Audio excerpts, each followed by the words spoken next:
Gentlemen, in the picture you've just witnessed, you've seen the underworld's challenge and your government's answer to that challenge. Now, you men have been chosen to represent your government in the fight to stamp out the criminal element of our nation. The Federal Bureau of Investigation trains you to meet the hoodlum on his own ground. It arms you to fight the gangster with his own weapon. Your training gives you every advantage over an underworld that has pursued its vicious course with total disregard for the life and property of decent citizens. But remember, there are no rules in the game of justice versus crime. All criminals are rats and should be treated as such. Your training is just beginning. Now it's up to you. Work hard, train hard. Because when you're full-fledged agents, you'll have to fight hard. Go to it. Good luck.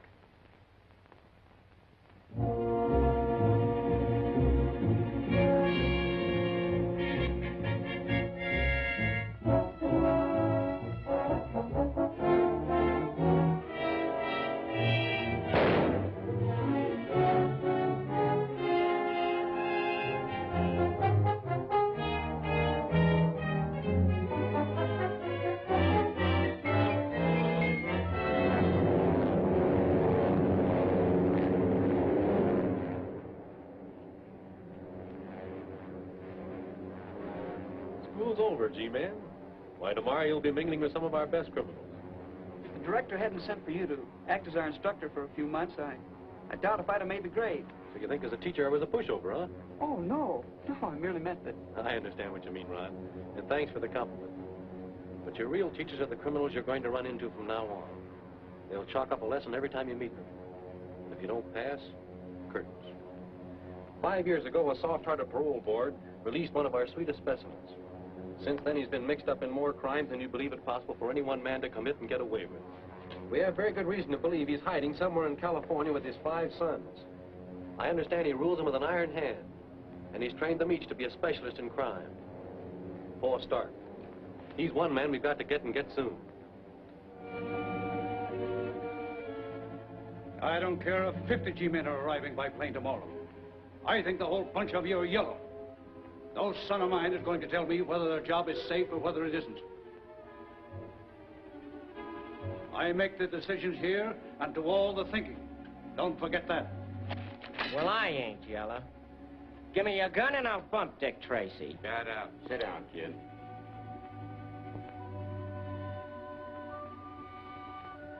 We're going to pull off that job tomorrow at 12 o'clock, just as I planned it. And you all know what to do.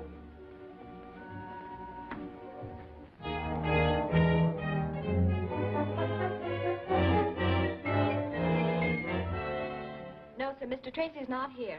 I'm expecting him at any moment. Yes, I'll be glad to. Mr. Tracy's office. Oh, yes, Mr. Field. No, Mr. Tracy's not arrived as yet. Yes, I'll be glad to. I'll tell him the moment he comes in. Goodbye. Things are coming to life around here with Tracy on his way back. Eh, Gwen? I can't wait to see him. Neither can I. Let's see. It's been almost 3 Come minutes. on, you public nuisance number 1.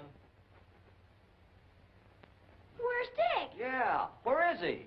You're both a little early. He hasn't arrived yet. And they're both bad detectives, too, Gwen. Dick! I was 10 feet behind them all the way down the hall. Hiya, Chief. Oh, it's great to see you.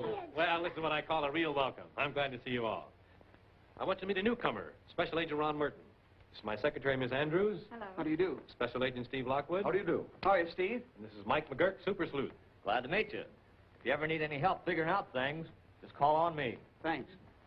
And this is Junior, one of my most capable assistants. Glad to meet you, Mr. Merton. How do you do, Junior? I feel as though I've known all of you for a long while. Mr. Tracy's told me so much about you. All for you, Mr. Tracy, and all important. All right, Gwen. Oh, Steve, will you show Ron the lab while I go through these? Excuse me, Ron. Certainly. Okay, this way, Ron.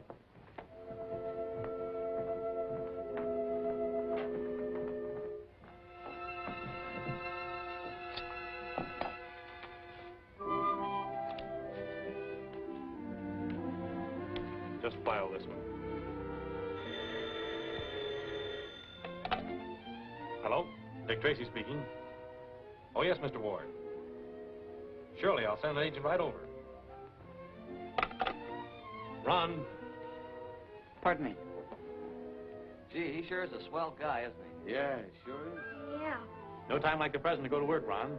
The Ward Trust and Bonding Company has just requested a special agent to accompany $500,000 across town.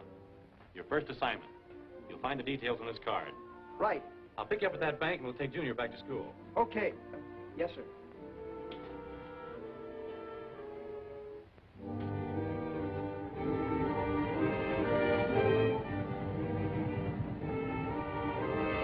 Here they come, Pa.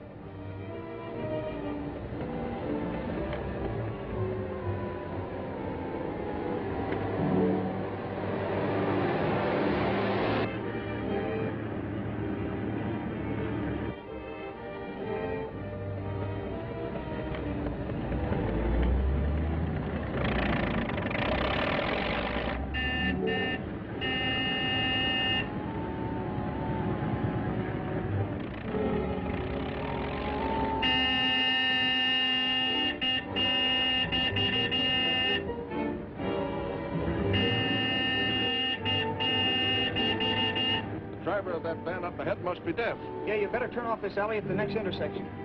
But, sir, we're not supposed to leave our specified route. I know it. But I have a hunch this is not on the level.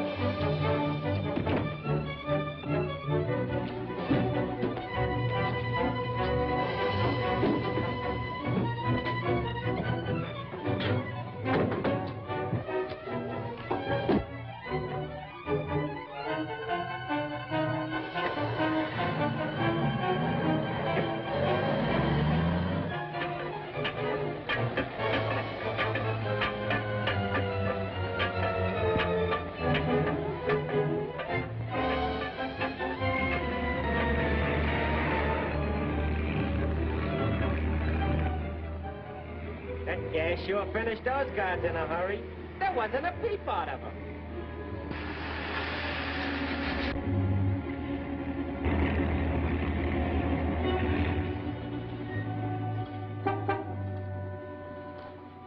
Hello, Mr. Tracy. Hello, Malloy. The Ward bonding shipment arrived yet? No, sir. It's about 8 minutes late. I was beginning to wonder about it. I'll check back over its route. If it doesn't arrive in 5 minutes, send out a general alarm. Yes, sir. What's the matter, Mr. Tracy? I don't know, Junior, but we're going to find out.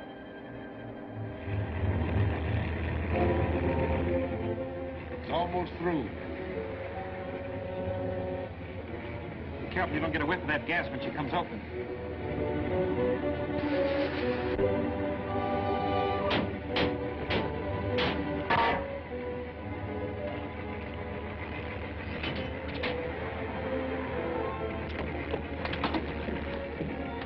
Get over.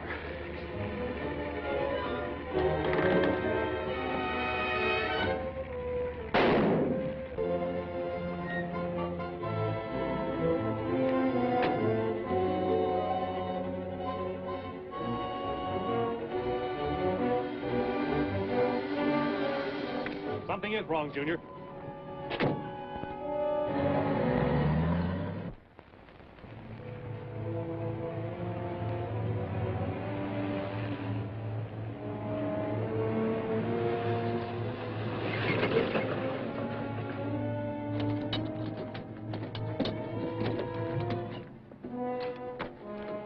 Hurry it up, boys. The only car that's come out of this alley in the last 15 minutes, Mr. Tracy, was a Whiteman storage van. Which way did it go? I believe it went down that way. Thanks.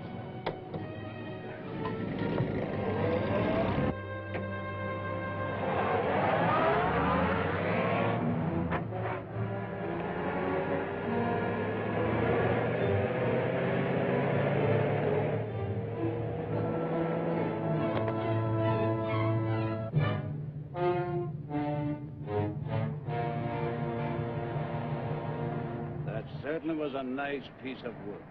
Yeah. Went off slick. But the G-man, he... What about the G-man? You didn't figure on gas masks. Well, come on, what happened? Don't worry. You won't cause us any trouble. Kid plugged him. He had a gun on Champ and me. Suppose you made sure he was dead? Well, he dropped without making a sound. Did you make sure he was dead? How do you know you haven't left a witness behind who can identify you all? Slow down. What are you doing? I'm gonna make sure of that G-man. The kid'll get him. Drive to the city dump. Why, hello, kid. I'm not the kid. Now get going. Sure.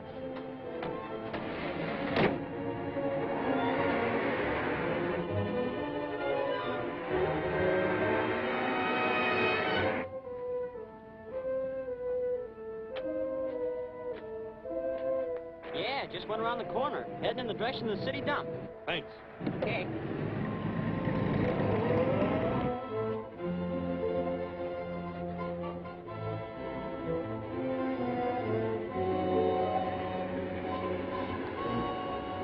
Slow down. That's the man I'm supposed to meet.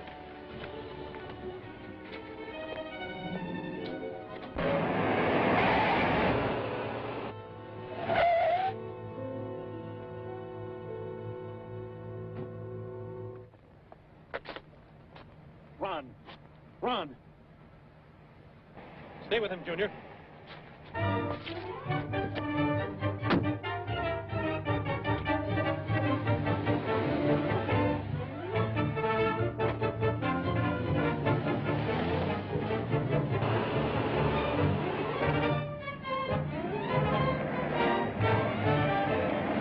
That car catches us, I'll blast you.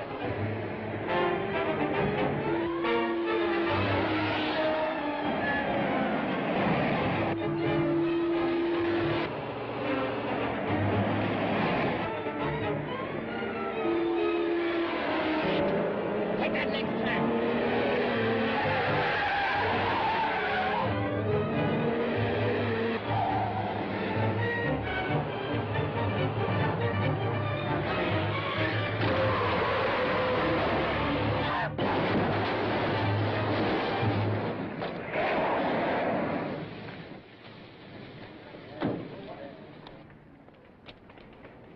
Anybody see what happened to the men inside of that cab? It burst into flames before I got here. Maybe that man can tell you. He was the first one here.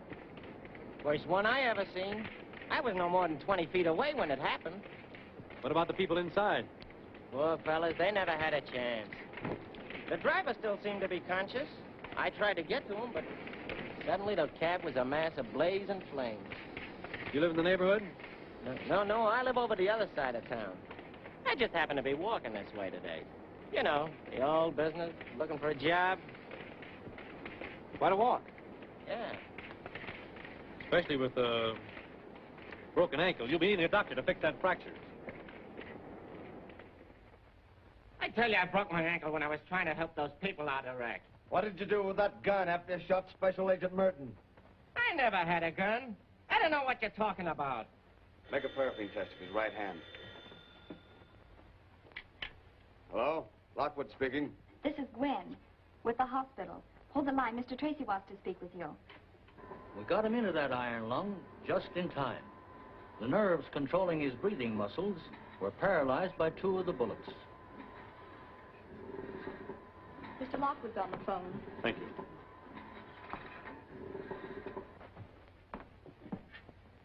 Hello, Steve. The doctor says Ron will pull through. That's good news, Dick. He's still unconscious, but when he comes to, we'll be able to identify that man we're holding. We've just taken a paraffin test of his right hand. Yep, they show up all right, Chief. Yeah, there's no doubt he's guilty. Lock him up. I'll be at the lab in 20 minutes. Okay, Dick. Lock him up, boys.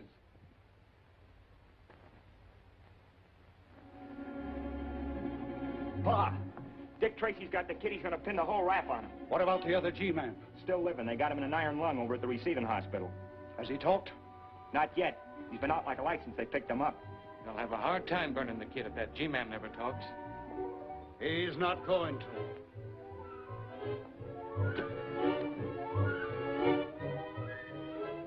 This will check for those footprints we found along the bottom of the ditch. I got it, Chief. I got all the dope on Joe Hanner, the driver of that taxi cab. It was just like you said. I went to the cab company with the number of the cab's license plates, and they gave me his pictures, his fingerprint, and everything. Well, Joe Hanner shouldn't be hard to trace. I think I know where he's gone. I found out he has a brother living in Salt Lake City. I checked all the ticket agencies and showed him Joe's picture. A clerk for the Speedhound Bus Company said he remembered a guy that looked like Hanner buying a ticket for Salt Lake. Good work, Mike. That's using the old noodle. If we bring Hanner back here, a lot of missing pieces will fit into the puzzle. Why do you suppose he beat it? Very obvious. He didn't want to identify his passenger. You and Mike hop the plane for Salt Lake and bring Hanner back. Right.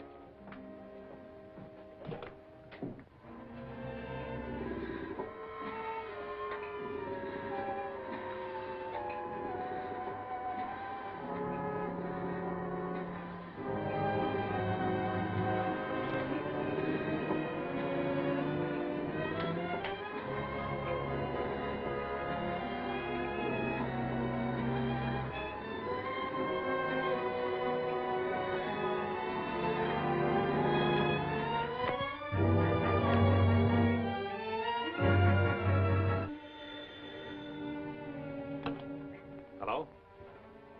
Yes? Oh. All right.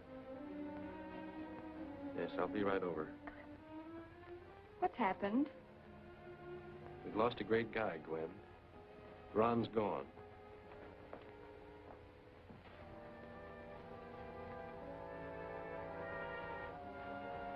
It was only this morning I sent Ron on his first assignment. Gee, he was proud. Proud of that first job. I'm going to finish that job point, Gwen. There won't be a rat left in the underworld who'll be allowed to forget why Ron Merton died. This is a cast of the tire tracks left by the car in which the gang made their getaway. Notice the distinct flaw that appears on the tire, caused by a defect in the mold used in making it. Now, there are not more than a dozen retread tire shops in the city. Check on each of them. Find one with a corresponding flaw in the tire mold. Then get a list of persons to whom such tires were sold. Get going.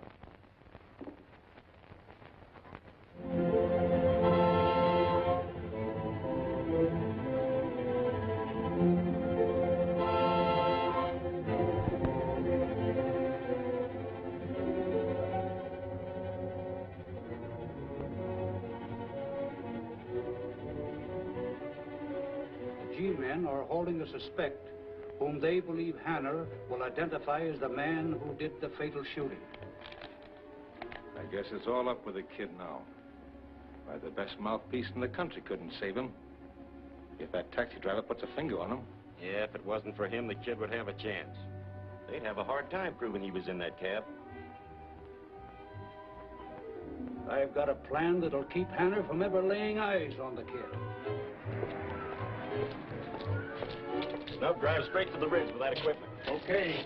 You leave in the sedan about a half an hour. I'll pick up Champ and meet you tonight at the beam station. Right.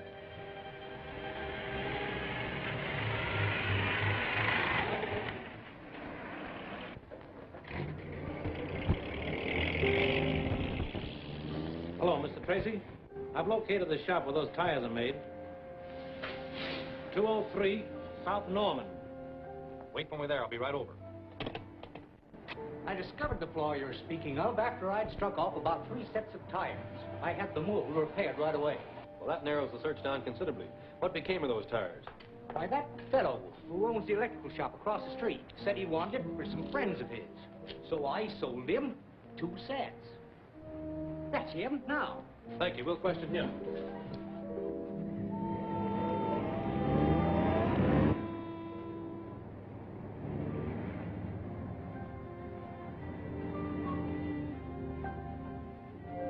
That car has the same kind of tires we're looking for. I'm going to follow it and see where it goes. You question the men in the shop.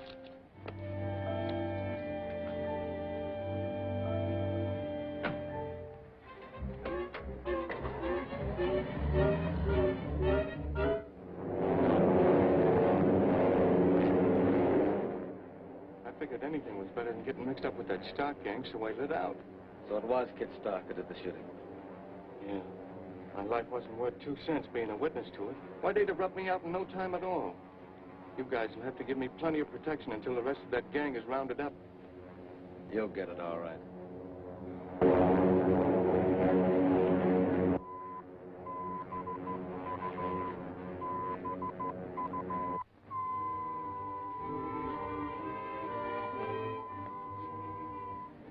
That's him. Come on.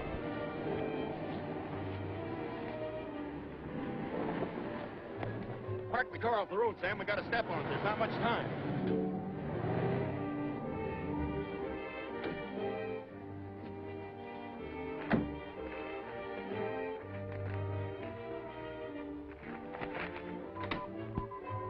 All right, keep quiet and you won't get hurt. Okay, Jim, time up. Get up. Come on. Keep watch outside. Hey, what are you guys up to?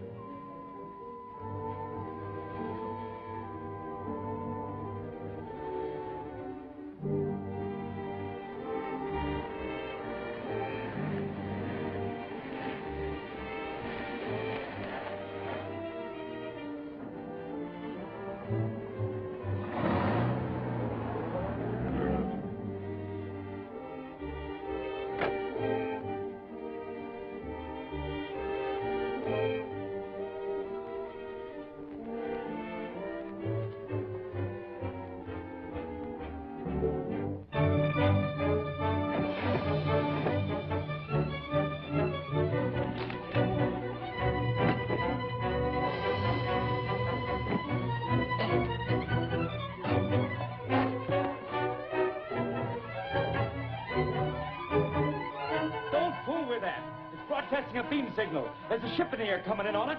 You're telling us.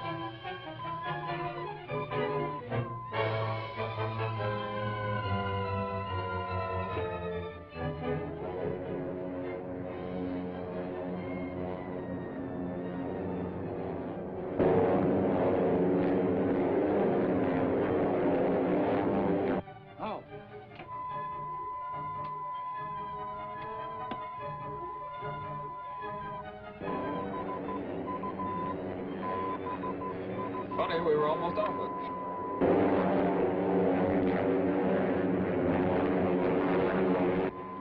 Better veer north a little.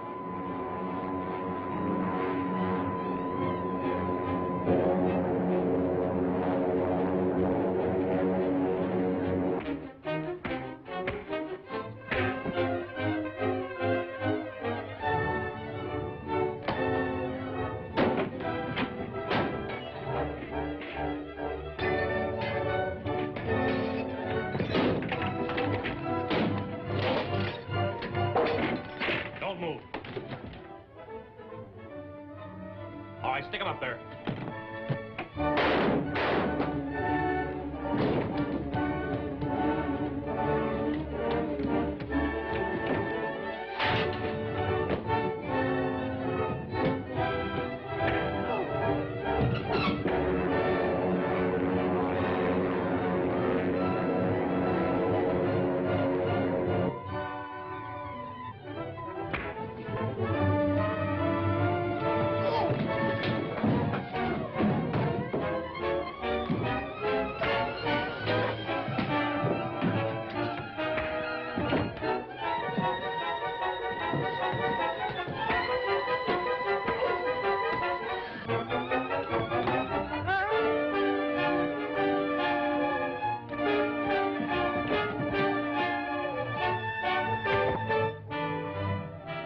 What are they up to in here?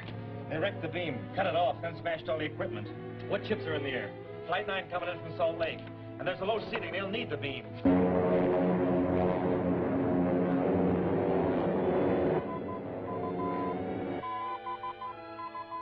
The minute the beam cut out, they probably circle and headed for another port. They're in constant touch with the airfield anyway. Well, can we listen in on their reports? Everything's wrecked in here. But the fellow who works the day shift has a receiving radio in his plane. It's on the field outside. Come on.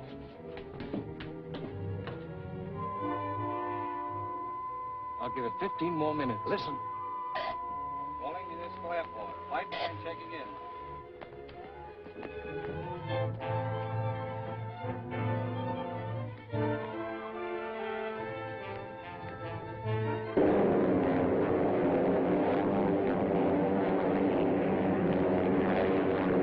Flight 9 calling the airport.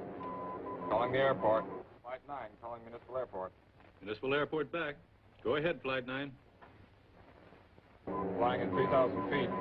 Airspeed 180. Visibility poor. Beam coming in strong. Flight 9 reports the beam coming in strong. But that couldn't be.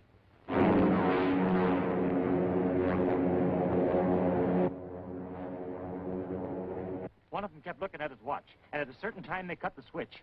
That's it. When they cut off that beam, the rest of the gang started a false one somewhere. A false beam that is leading the ship to disaster. How long would it take you to warn the airport to broadcast a message to that plane? I could drive to a phone in 5 minutes. Is this ship gassed up? Yes. I'm taking off to pick up that false beam to locate its source. You get to that phone and warn the airport before it's too late. Hurry. Contact!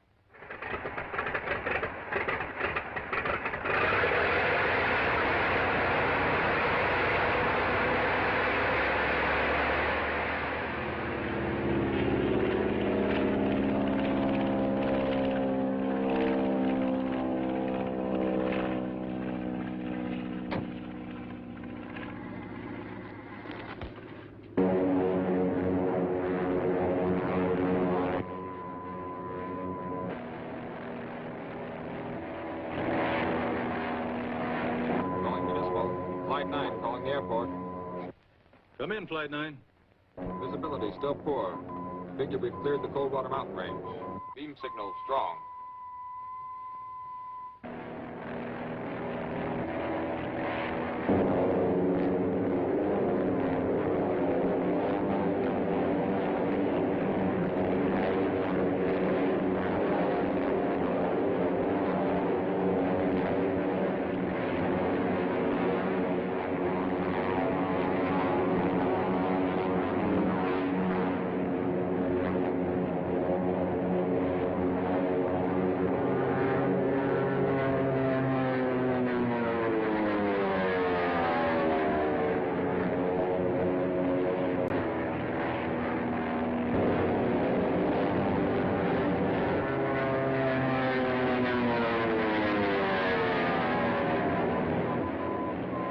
What's that fool trying to do?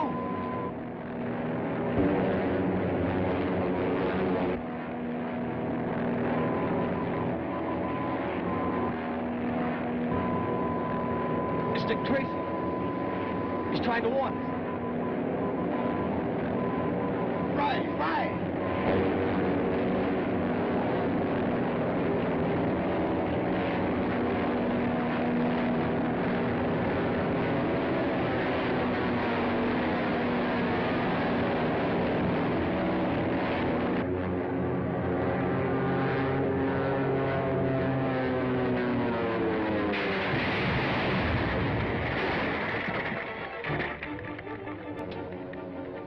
Municipal Airport. Municipal Airport. Flight 9 calling.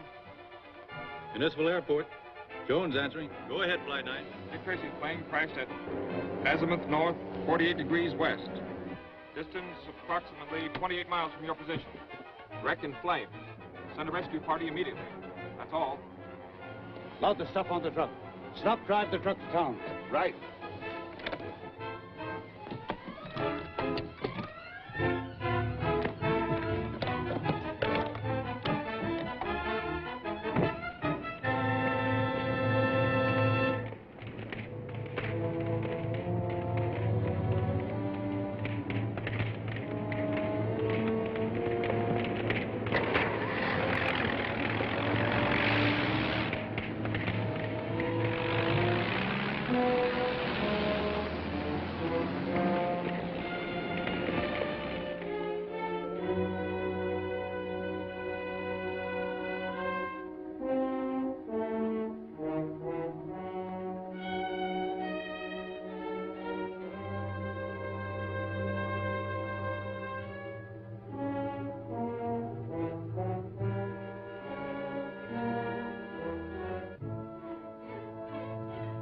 Stop.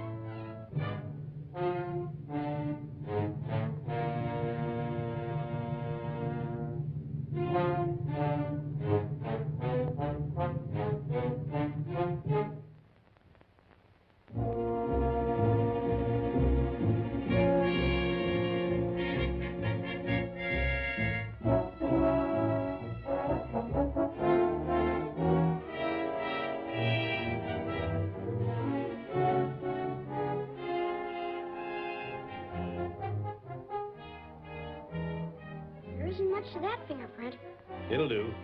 We can identify people from much less of a fingerprint than that. And I'm hoping this print will lead us directly to the Stark gang. We'll shoot this to Washington in a few hours. We'll know all about Snub. That's a funny name. That's his moniker. Moniker? What's that mean, Mr. Lockwood? Well, that's his nickname. If he's a criminal, we'll probably have that on file, too.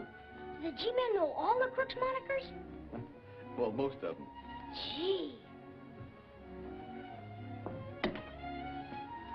Gwen, get me Washington on the teletype, please. Yes, sir.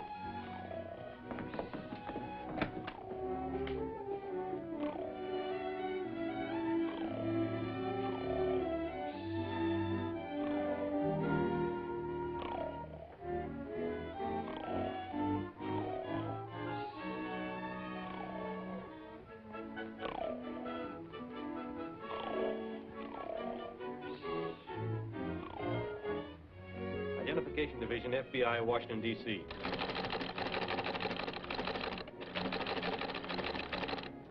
Teletype me all information you have on person, nickname Snub.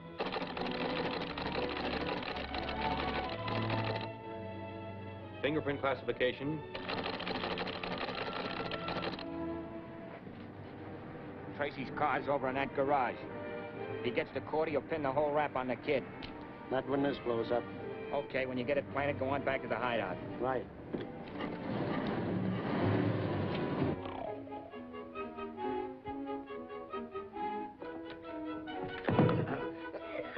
Bring him on. I'll fight all 17 of them. Junior, leave Mike alone. We'll be at Criminal Court, Division 9. The Kid Stark case opens in a half an hour.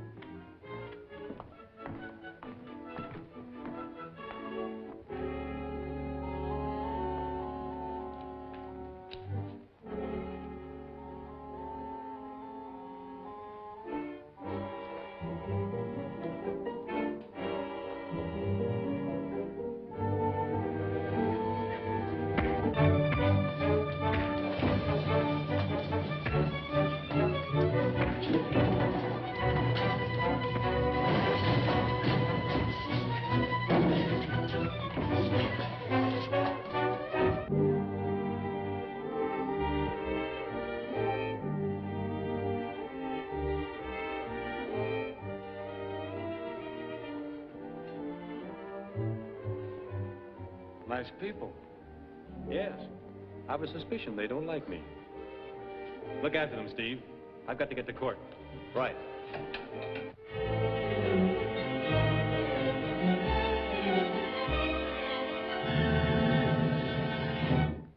They'd never have convicted him without Tracy. Yeah, and if you'd stuck around and seen if that bomb was in that car like it should have been. Shut up. Well, what do you want? Here. We need more cars for that Manila shipment. Well, you heard him. What are you waiting for? Come on, get out. Okay. About that special bill Parker. Put in the Super 8 Harmer motor. Change the serial numbers. Take that sedan body off and make it a coupe. Yes, sir. And paint it yellow.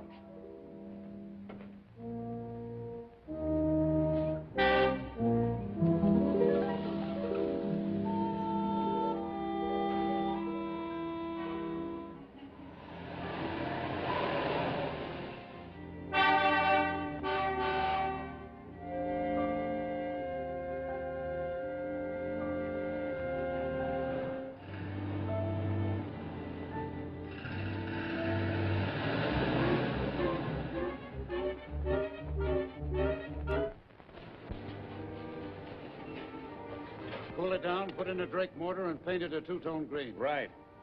Hey, Snub, strike it. Okay. It was easy. Why, she even left the keys in the car. Can you imagine anybody being so dumb?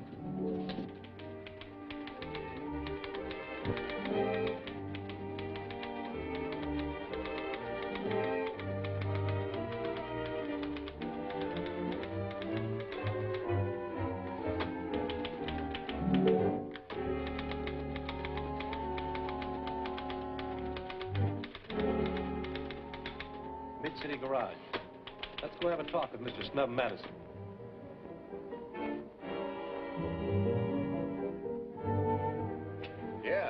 job worked here until last week, then he quit. Why? Why? Because he... Say, listen, mister. I didn't ask him why.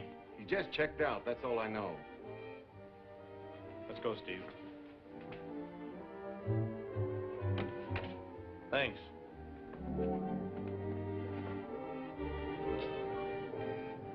Well, what do you think? Snub's up there all right. I saw his time card in the rack. You get Hunt, Ransom, Reynolds. I'm going to have a look around. Right.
When you get this one changed over, start them all for the dock. Okay. Come on, let's get the money ready.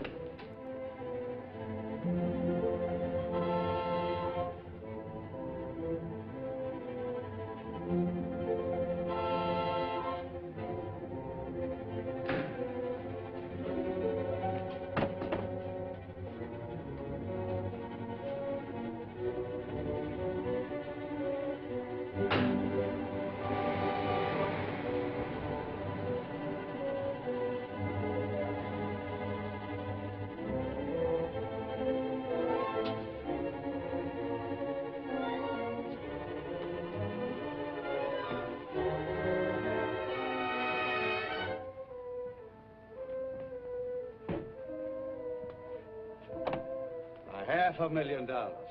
It certainly was a swell haul. Why, that Armwood car job was just the beginning. Don't move. Turn around. All right, you. Turn around. Put out your hands.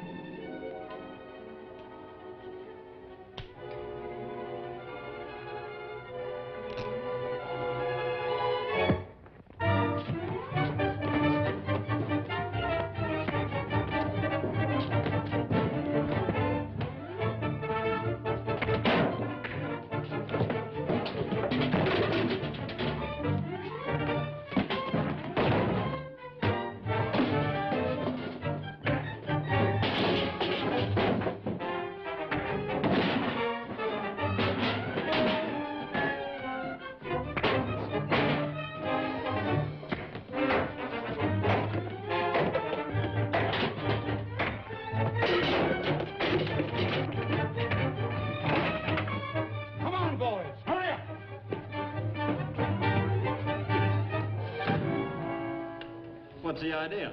The paint remover is loaded with ether.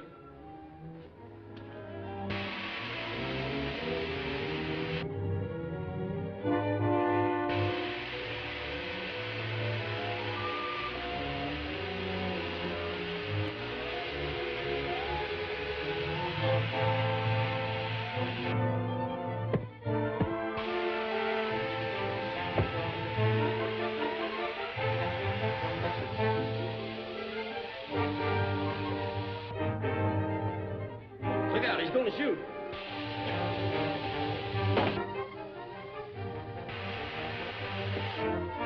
do now? That ether gas won't clear out for hours. Trigger,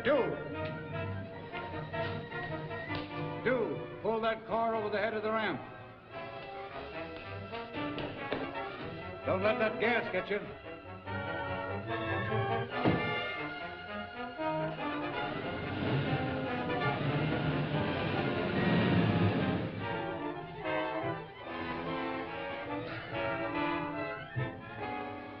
Put him behind the wheel.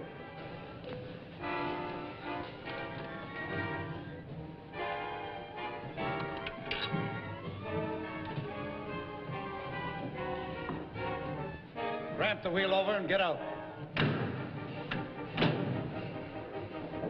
He'll crack up, and his death will be accidental.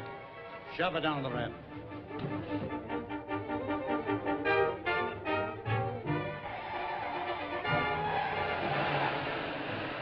That evens up for the kid.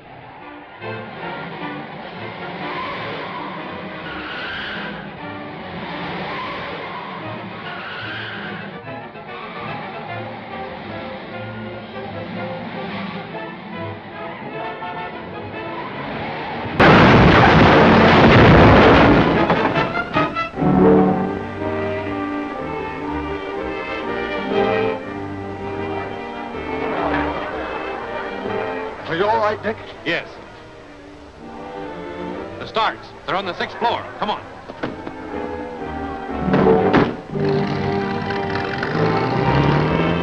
You fool! That gas will knock us all out. Well, how about the money? We got to leave it. Out the back way.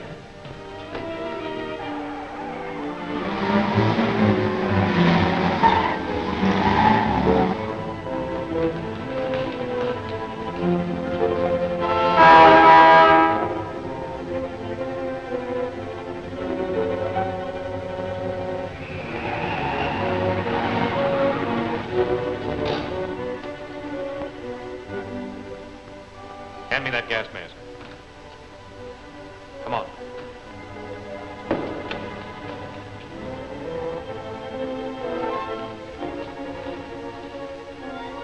Stand back.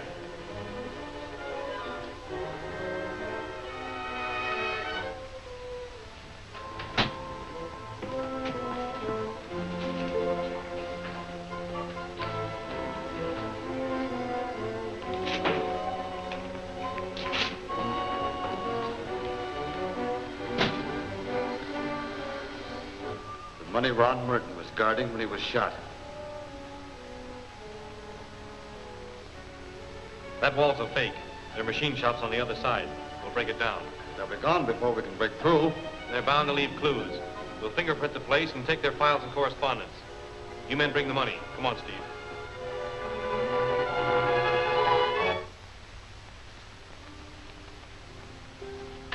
They certainly didn't leave much. Clever guy, that Stark. All prepared to move out. As we were taught in school, a criminal always leaves something. Here's a slim chance. Maybe something's written on this. We'll test it.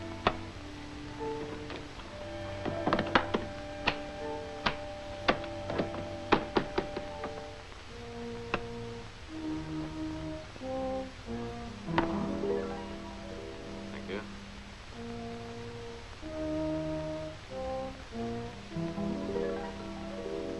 Baron Kroner.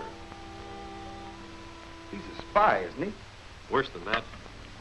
He buys naval and military plans and sells them to any nation that will pay him. I wonder what he wanted with the Starks. Check on Kroner. Take Rance, Reynolds, and Hunt and cover all his activities for the past week. Make a list of all his telephone calls and copies of all the telegrams he sent and received. Right.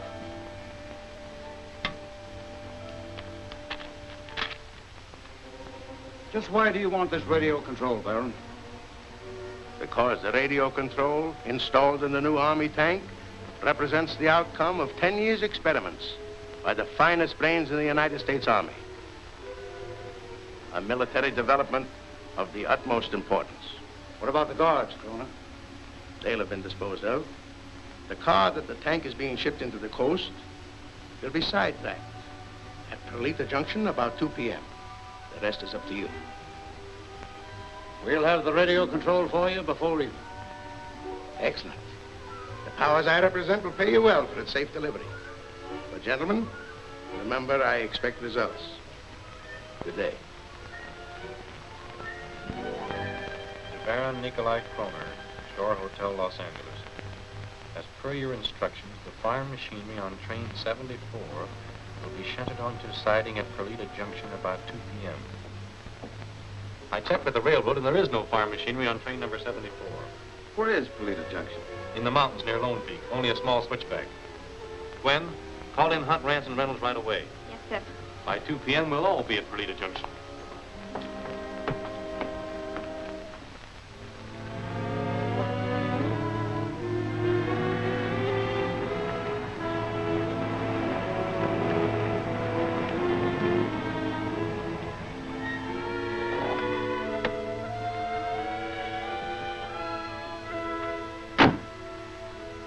Pretty quiet.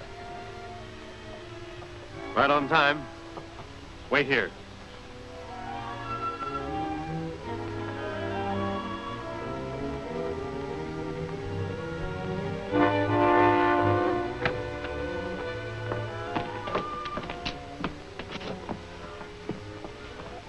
How long have you been tied up? About 10 minutes. I was sitting here taking a message when some men jumped me. Telegraph the sheriff's office and have them get I up. can't. I can receive messages okay, but they've wrecked my sending key and opened the circuit. I see. Get word to as quick as you can. Come on, Steve. Let's go, men. Siding's over there. Take it easy.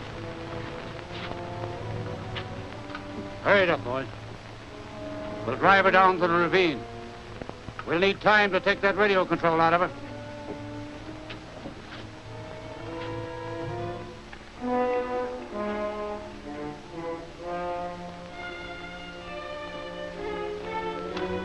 Look.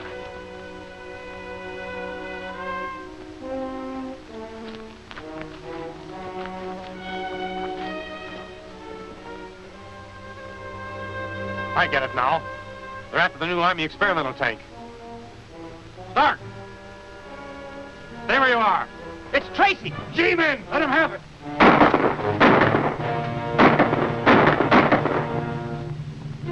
Steve, take Hunt and Rance and circle around behind them. Right.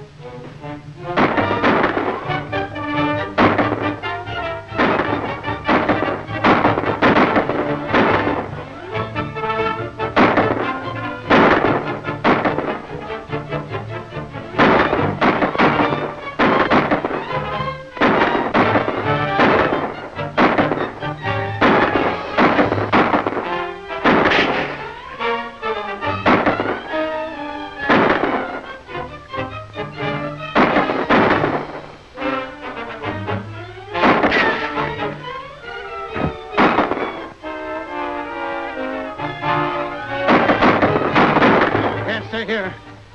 Trigger, get the engine started. It's our only chance for a getaway.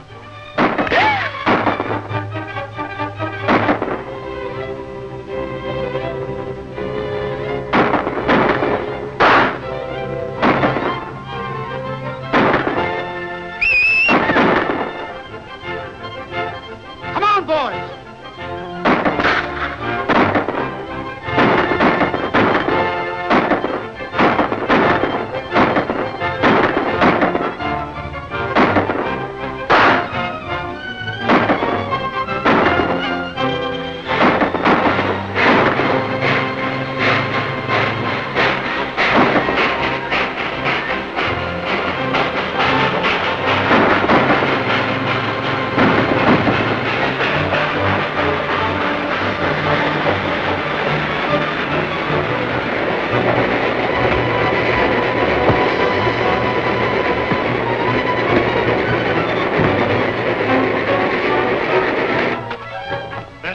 Wild down the mountain.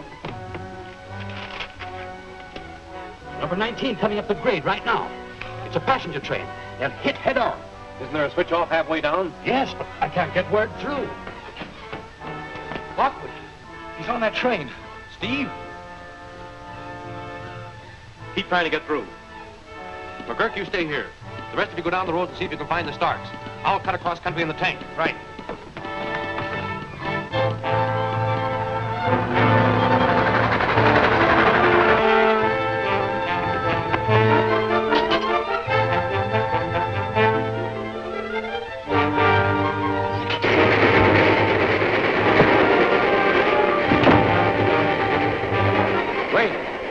Let him ride the car down the mountain. Supposing he comes to and jumps off? I'll fix that. Take those handcuffs and handcuff him to that.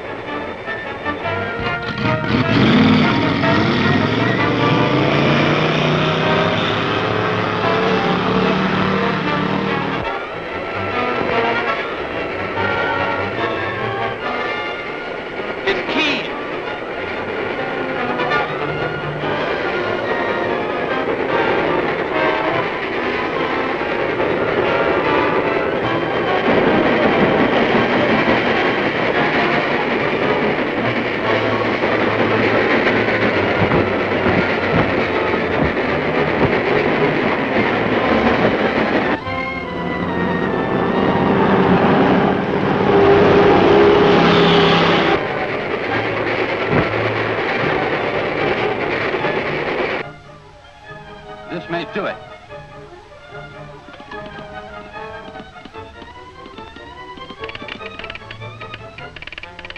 It works. I can only stop that passenger train.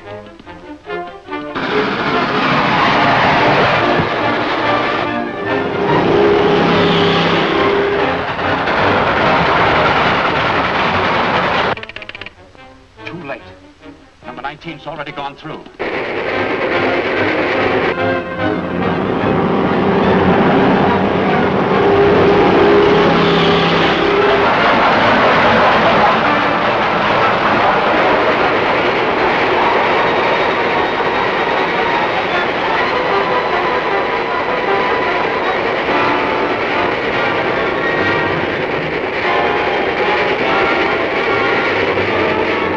One more chance. Gomez Junction. I can only get the operator in time.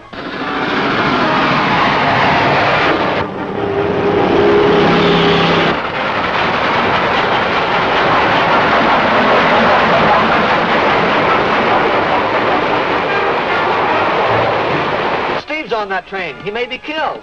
He's only one. There are hundreds of people on that passenger train.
Are you boys hurt? No, we're all right. Can you get word through to Perlita? Sure. Tell the FBI men to pick up Tracy and Lockwood here. Right.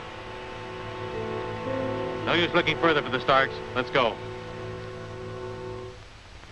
Dr. Worthing, we have made all arrangements to destroy your new 200-inch lens unless you pay me $50,000. Further instructions will follow. Dr. Worthing, he's the famous astronomer at Wilmar, isn't he? Yes, and he just finished work on that new 200-inch lens. Have this tested for fingerprints. Yes, Steve, get me all the dope you can on Worthing, will you? Right.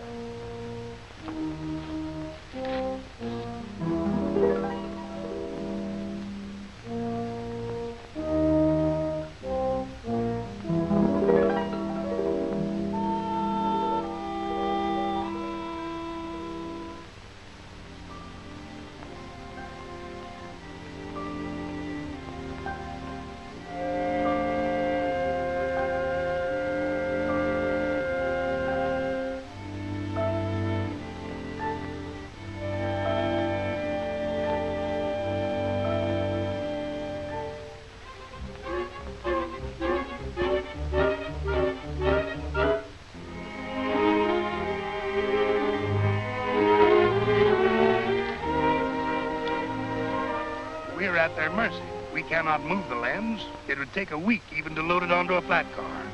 Well, I'm sure we'll be able to protect it here, Dr. Worthing. I hope so. It represents an investment of $250,000 and 7 years of hard work. 7 years. Yes. I hope Mr. Clark will be able to convince them that we can't pay this extortion money. Convince them? You mean you're in direct contact with them? A second note last night told us to have the money at a point on the Upland Highway exactly 6 miles east of Holloway at 10 this morning. You know, Mr. Clark is as deeply interested in the telescope as I am. And you sent him to meet them without the money? Only a dummy package. He's going to plead with them in the interest of science. This is serious. I hope we can get there in time to stop him.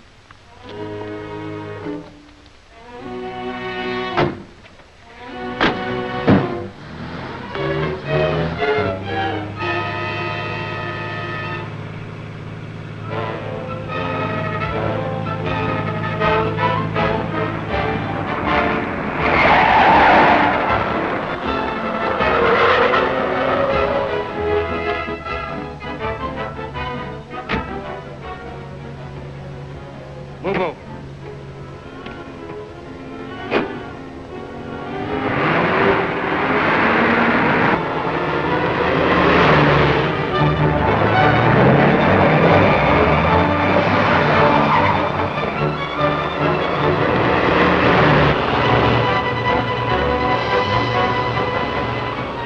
That's his car, all right. The other one might be a contact car.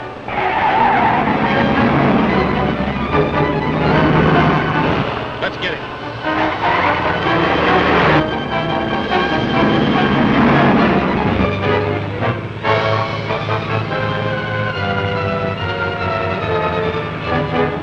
We're being followed.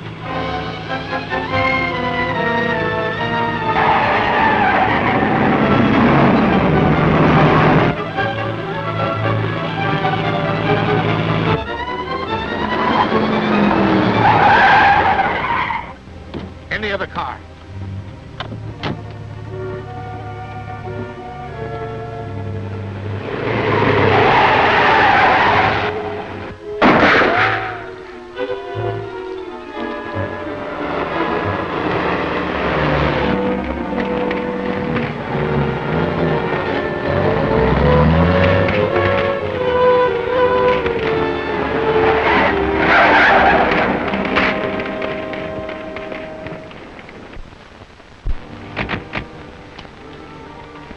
I guess that stops us.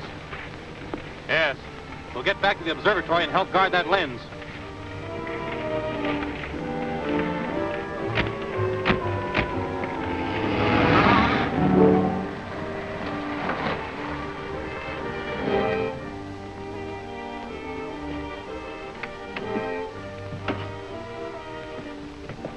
Here's the money.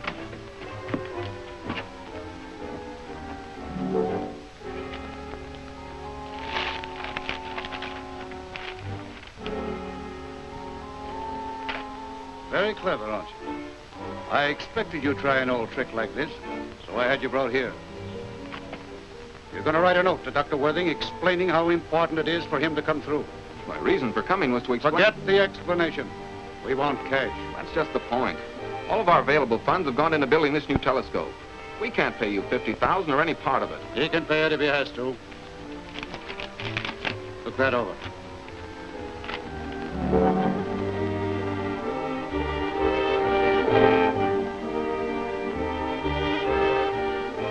Why, this is a plan Yes. That's how we intend to destroy the lens unless he pays. Simple, bound to work. Yes, I'm afraid it will. Perhaps you will write that note for us now. I guess that's the only way. I'll tell you what to write.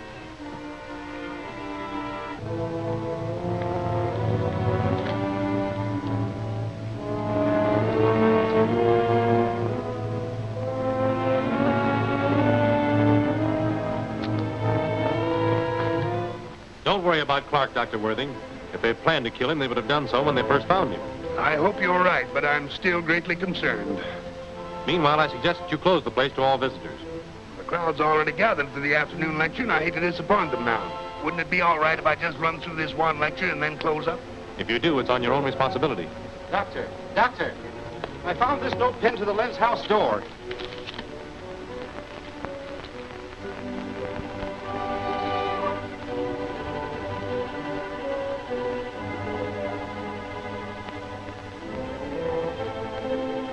Clark seems convinced they mean business. They must. Clark couldn't be intimidated.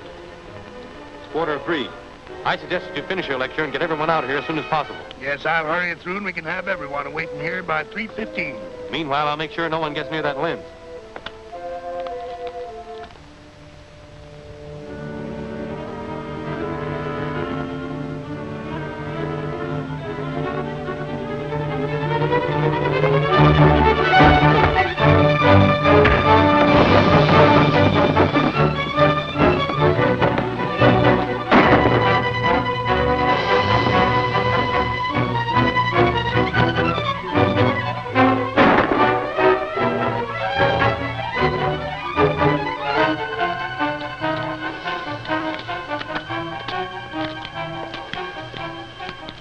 Shall we go in? No, we better stick around and see what happens.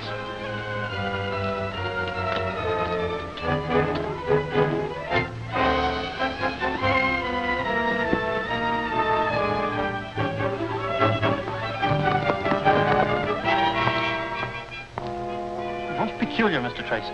What is it? Why, this building is out of line. An error has developed in my calculations, and I just found out what caused it.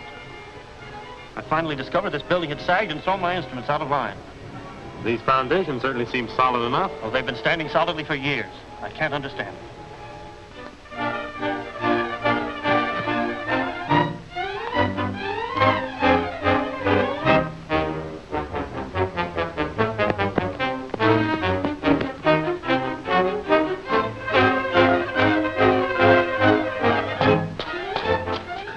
They tunneled in from me.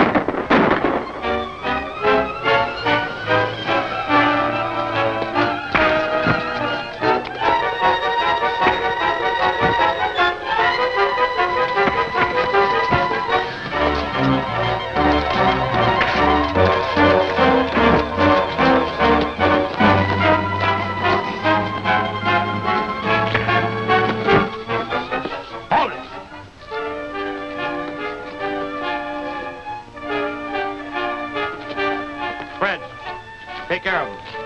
Steve, you and Mike come with me. Okay, Dick. We better set out that blast and scram. Well, why take a chance on that? We don't get the money either way. And let them think we're bluffing? I guess you're right. I was just thinking of all those visitors up there. That's their tough luck. It's now or never. Come on. It's no use, Mr. Tracy. He's dead. From what he said, they must have a tunnel under the lens. But where's the entrance to it? The sagging building. The tunnel must be under here. If the lens building is in that direction, and the tunnel passes under this building, the entrance must be that way. Well, there's an old mine tunnel down there. That's it. Come on. The rings about the planet Saturn are gaseous in nature.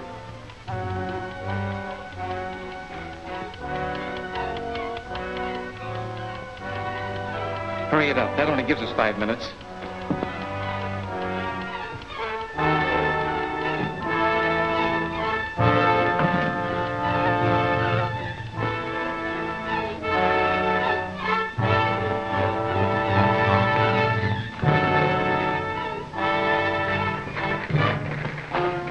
Somebody's coming.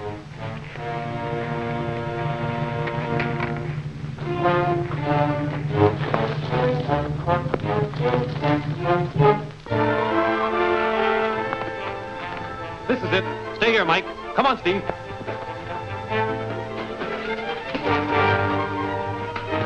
Looks like we beat him to it. There's enough dynamite here to blow the top of the mountain off. Yes. And all those people are still in the lecture room. We've got to get this stuff out of here. Wait a minute. I hear a clock ticking. They must have placed a time bomb to set off this dynamite. We've got to find it.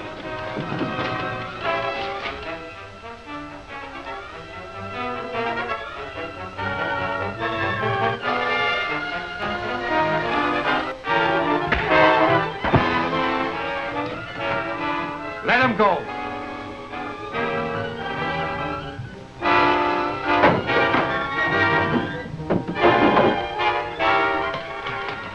I was standing out there, and there was a couple. Keep quiet, Mike, will you? And help us with these boxes. Yeah, I know, but there was a guy. Come on. I've got it. 3 o'clock. Come on, we've got to get it out of here. She's due now.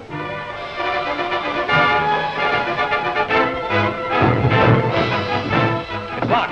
That's what I was trying to tell you. A couple of guys jumped me outside. Get back. It's our only chance. But what are you going to do? Get back!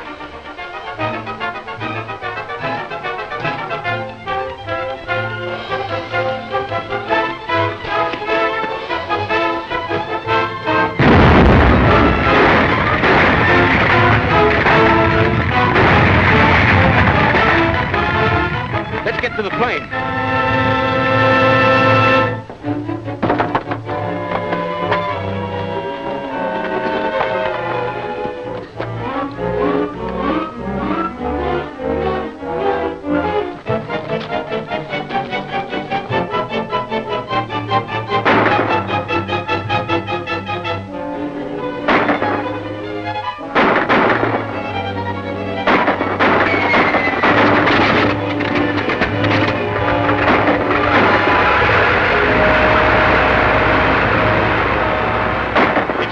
Number? Seems to me there was an X in front of it.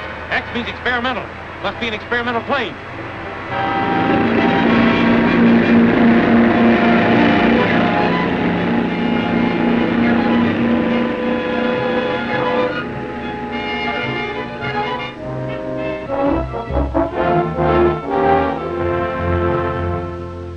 Low wing mono, 5.5 dihedral. There's a slight angle of incidence. That's about it. Looks very efficient to me. Thanks, Mac. Okay.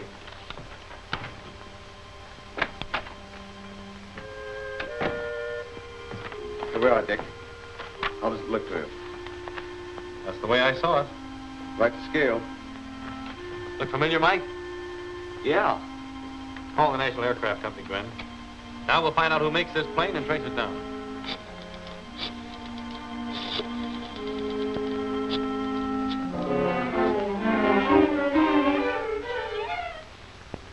Sit down, Mr. Tracy. It looks like the model, all right, but you must be mistaken.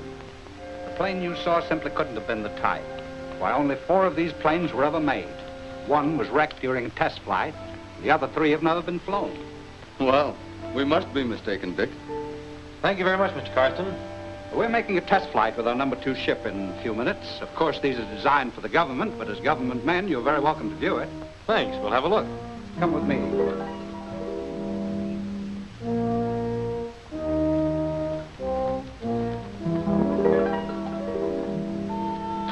It's designed to climb faster and higher than any plane yet made. Certainly looks efficient. You'll excuse me, I have some final instructions from my pilot. Certainly. I still believe it was a plane like this one that we saw. Something fishy somewhere. I'm going to stow away on this test flight. I might find something. You cover up for me. Right.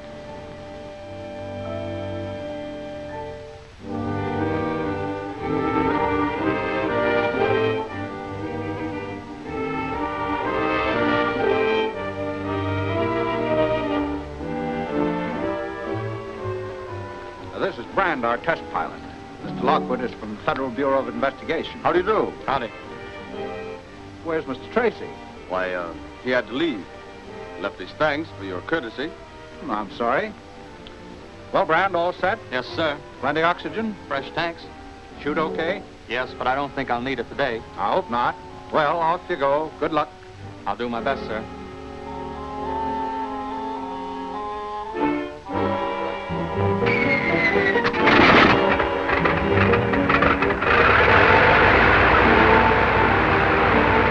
Now watch her climb. Very pretty.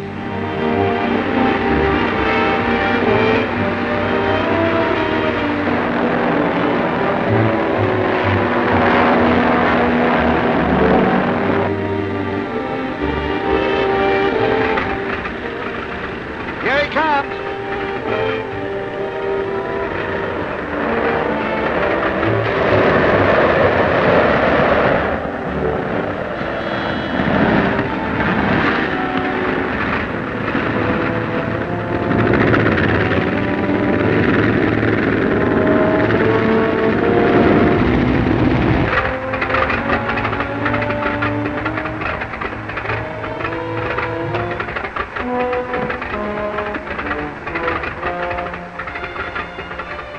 so far. Nice going. Better take her up over Edgeware Bay, circle the town a couple of times so you'll have plenty of witnesses. But fly high so they can't spot the type. And don't forget to call when you land.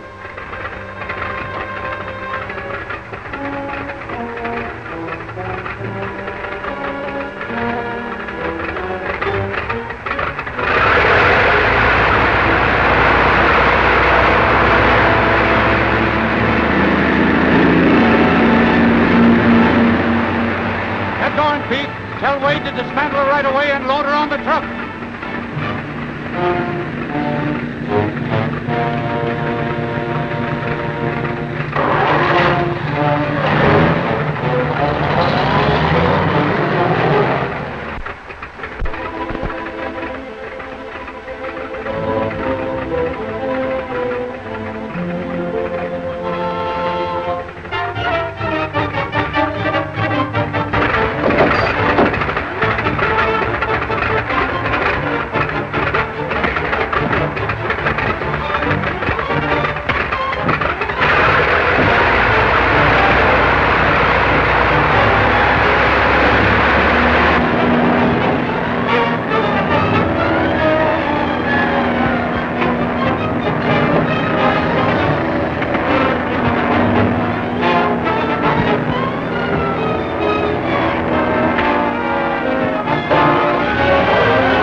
Okay, Pete. I think I know who it was. It must have been Tracy again.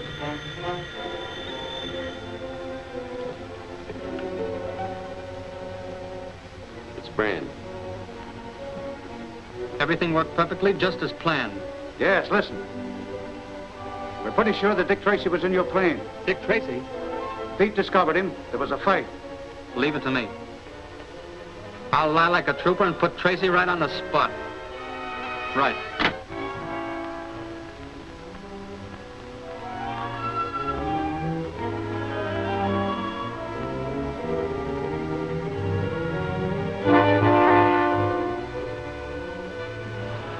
What do you make of it? There's no doubt about it. Stark is stealing government planes from Carston. But how? Simple enough. I think that test pilot Brand switches planes. He turns the government ship over to Stark and then wrecks a decoy plane of similar appearance. Shouldn't we grab Brand? No, he's small fry. By keeping our eyes open and playing dumb, we'll get onto the trail of Stark. He's the man we're after.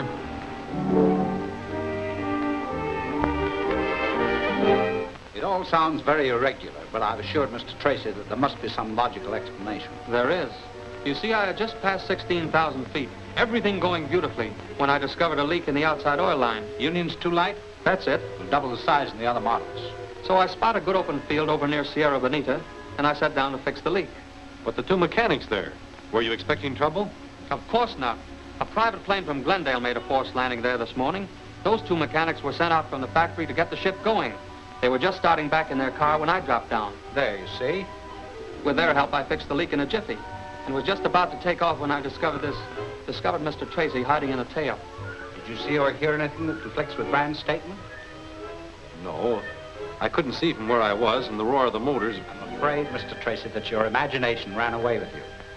You G-men are so in the habit of suspicioning everyone. I might have been mistaken. You were when you thought you saw one of our ships at Mount Wilmot. I think he's right, Dick. Let's forget it. I'll vouch for Brand. He's a swell pilot and above any suspicion. Thanks, Mr. Costin. Now, Brand, how about that accident? Well, she was handling perfect. I was just over the beach at Edgeware and climbing nicely when I saw a trickle of gas across the floor. How come? Well, I checked the fuel line, and sure enough, the tube was cracked and bent. Next moment, there was a burst of flame, and I bailed out right then. I'm mighty glad you escaped, but how do you account for the break? Well, I don't like to say. Come on, let's have it. All right, I will. When I was trying to eject Mr. Tracy, one of us must have kicked or fallen against the tubing and cracked it. Well, Mr. Tracy?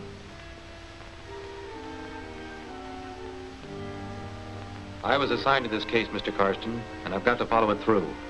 Well, if you're still suspicious, how about coming along with me tomorrow on the test flight? We are testing number 3, aren't we? Definitely. We have only 3 days left to cinch that government contract. Of course, 2 of this model have cracked up, but I'm sure you'd be safe tomorrow. I'll be with you. Okay, see you then.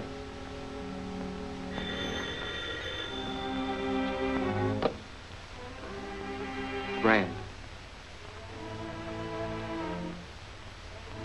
Yeah, what is it? I didn't think he'd have the crust, but he's going up with me tomorrow. Perfect. Here's where we get rid of Tracy permanently. I'm not going to get my neck stretched by that guy. You don't have to. Now, here's what you do. When you take off tomorrow,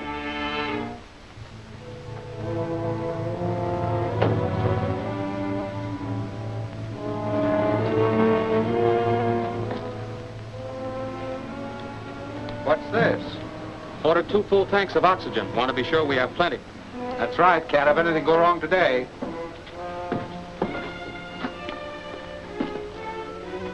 Which is the oxygen and which is the anesthetic? The one with the brown band will put him to sleep. Dick, I hate to see you make this flight. Forget it.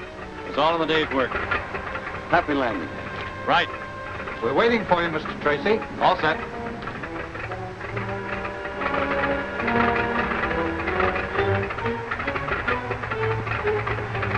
Those are the oxygen tubes. We'll need them in about 10 minutes.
you say is hard to believe. I suspected from the beginning that the Stark gang was stealing your planes. They would have had the third one if your test pilot hadn't tried to do away with me. Well, this is a serious matter. You see, the government had entrusted me with certain specifications. The motors on those planes contain a secret that mustn't fall into the wrong hands. We're a little late, Mr. Karsten. They've already stolen 2 of your planes. I understand you have only 1 remaining plane of this type. That's right. If we're in luck, Stark gang will try to steal the motor from that 4th plane. If we help them do it. I got you. We used that 4th motor as bait and set a trap. Exactly. But it must be a very clever trap, or they'll never fall for it. The Stark gang must have spies among your men. Give out general orders at once that the 4th plane is to be entirely dismantled and the motor packed for shipment by truck. The motor will leave my factory by truck, but this is only to make it look on the level. The second truck, looking exactly like the first and with the dummy motor in it, will continue on the journey. Tracy figures he'll be able to follow you after you hijack the dummy motor and in this way be led to the hideout. Very nice of Tracy to tell you these things. Does he suspect you? No. Maybe Tracy doesn't know the money that foreign agents will pay for a few government secrets. I wish the deal was complete and in the bag. Getting nervous? There's no need. We've got Tracy just where we want him. Tell me more about that automatic radio signal that is supposed to guide the G-men to wherever we take the truck. It will be concealed in the crate containing the dummy motor.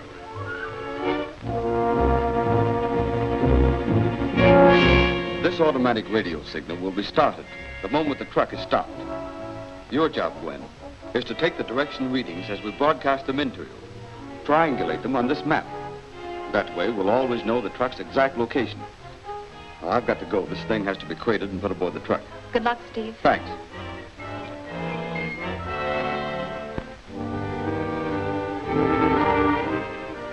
They'll drive straight to Bakersfield. If you're stopped along the road, don't resist. Just give this cord a yank. That'll start the automatic radio signal concealed in the dummy motor crate. I see. You want the hijackers to make off with the truck so you can follow them and see where they take it. That's right. The other truck's coming, Dick. Start your motor.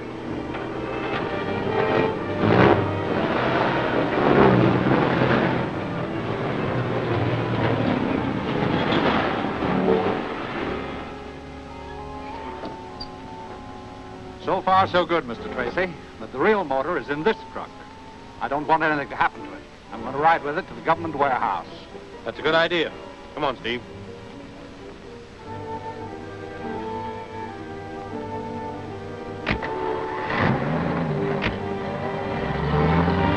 All right, drive straight to the hideout. We'll take this motor right to where the other 2 are. What about the guys driving the other truck? I picked them for the job. They know the score. Let's go.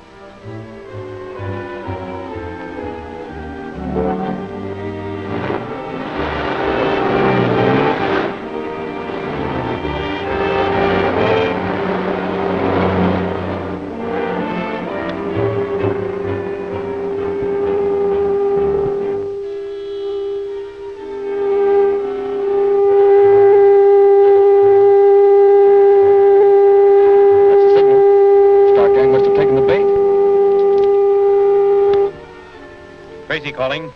Calling headquarters from location 12. Radio signal coming in from north 11 points west. 11 points west.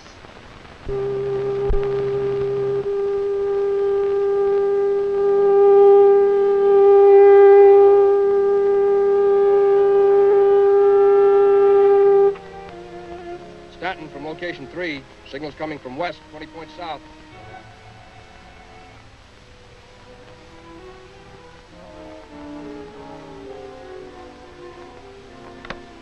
Headquarters calling all cars. Headquarters calling all cars. Truck's position approximately 3 miles north of Coyote Well, Highway 99. Standing by. Calling Stanton. Calling Stanton. Proceed to location 5 and stand by. Stanton back. Okay. Let's go.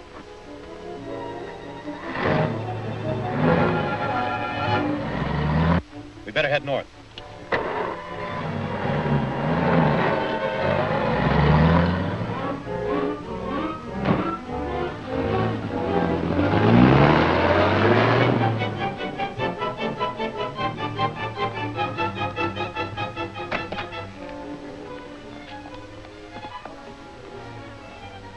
nothing to do but wait for the payoff when the foreign emissary gets here. This is a red letter day, Carson. And if my plans go through, Dick Tracy will never trouble us again.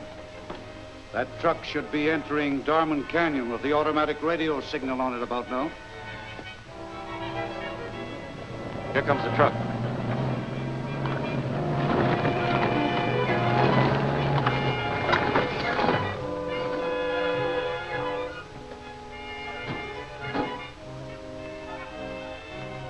Come on, help us plant this dynamite. What's the gag? You'll see. Give us a hand with these cases. We're taking them up above.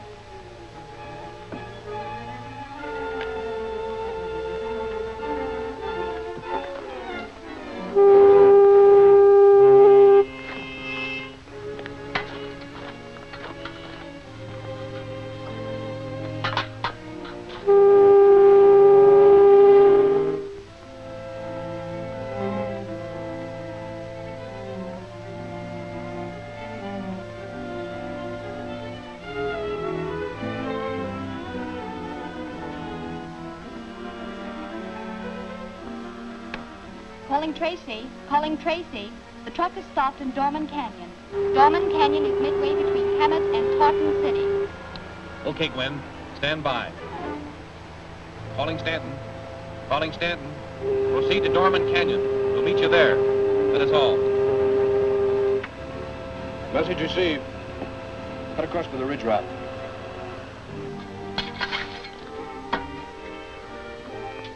Well, this'll give them a real welcome. It'll take a month to dig Tracy and his men out of that canyon after we blow the walls down on them. I'm going to move the car out of the canyon so they won't see it. Take the next turn into the hills.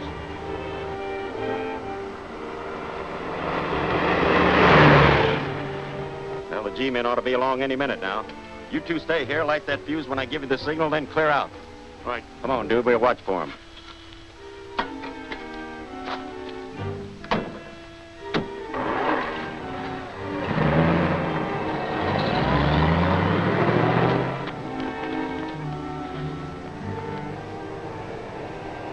Look!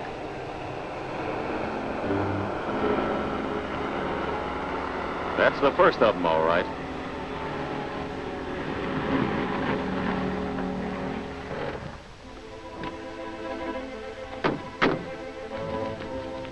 There's the truck. And no one near it.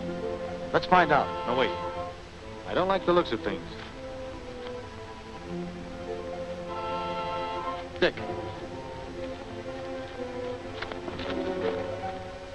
Those tracks. They're still wet.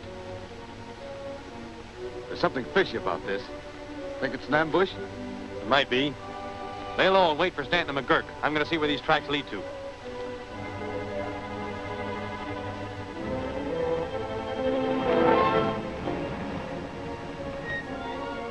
If we detour, we'll be another hour. Let's chance the road we're on. Okay. Tracy will be there all right. He's coming in the other way.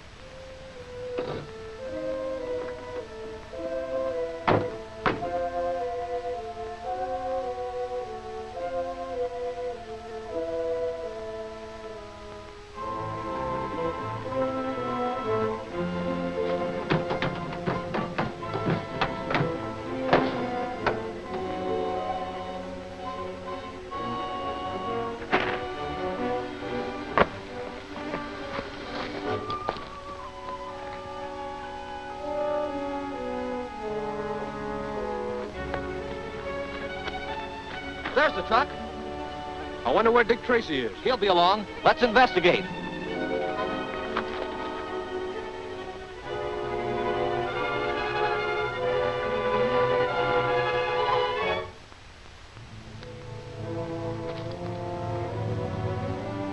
There's a couple of them now. I'll signal for the explosion when they get near the truck. What about Tracy? Oh, he may be wise to us. Let's get this over with.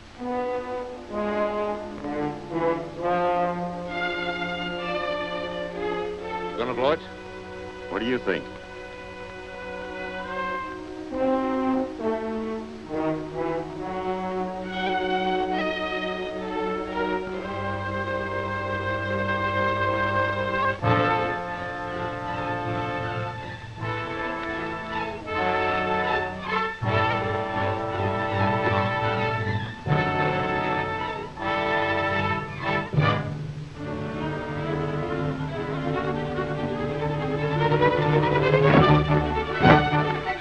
Don't shoot. You warn him away from the truck.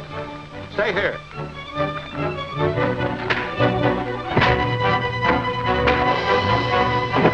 That's funny. They don't seem to have touched a thing.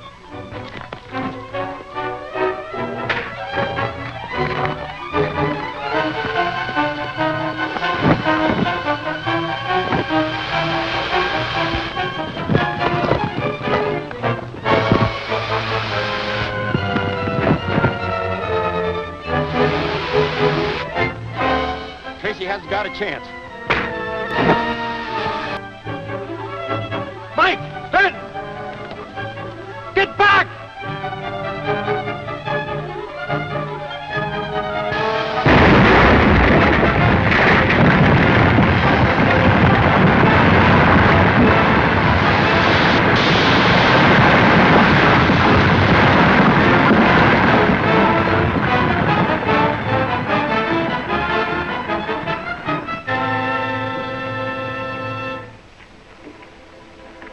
Get back to the car!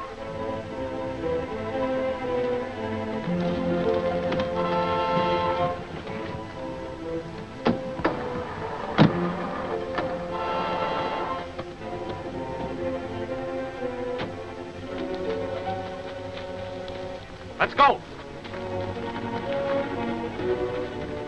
It's no use. The wires are gone.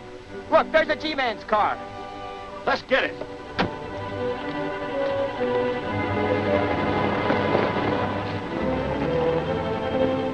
The Star Gang have a car planted up ahead for a getaway, but I fixed it so they can't use it. Be ready for a gun battle.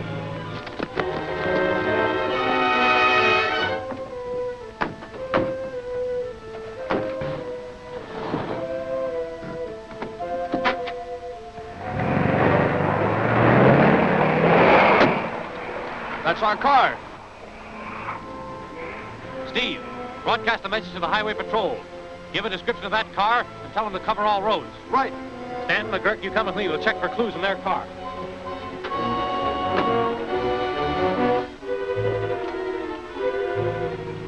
Maybe we should have stuck around and made sure we got Tracy.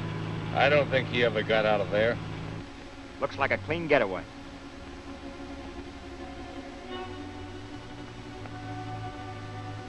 Dick, come here. Say, when's Zarkov gonna pick up those government motors we've got at the hideout? Tomorrow. They don't know the radio is broadcasting everything they say. Beats me how he figures he can smuggle them out of the country. That's Zarkov's worry, not ours. Zarkov. Say, I don't think we ought to drive all the way to the plant in this car. No, we'll ditch it the first chance we get.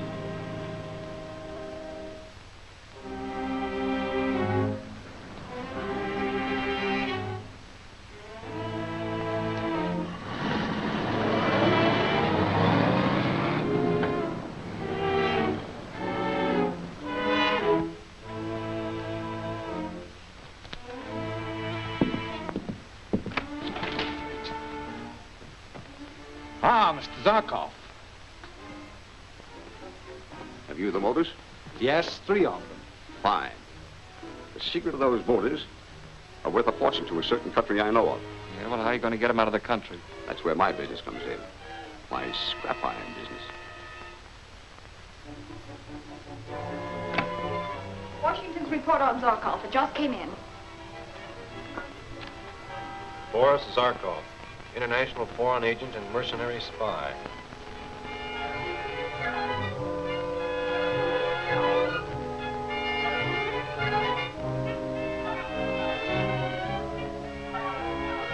Suspected as dangerous alien. Scrap iron, huh? I'm beginning to see the light. 3 valuable government airplane motors are stolen by the Star Gang and held in an unknown hideout to be turned over to this foreign agent Zarkov. Zarkov, meanwhile, is pretending to be engaged in the legitimate business of buying and shipping scrap iron to the Orient. How does Zarkov figure to get the motors out of the country? That's where the scrap iron comes in. If I'm not mistaken, in a few days, a ship will sail for the Orient carrying a cargo of scrap iron. Somewhere in that cargo will be the 3 government airplane motors. That's like finding a needle in a haystack. That's just it. It'd be practically impossible to find those motors once they were aboard ship. We've got to get to that hideout before the motors are moved. when the Stark boys were getting away in that radio car, they mentioned going to a plant. Mix me a solvent catalytic agent for nitrate, will you, Steve? Certainly. Gwen, call the Maritime Board and find out what docks are loading scrap iron shipments for the Orient. Yes, sir.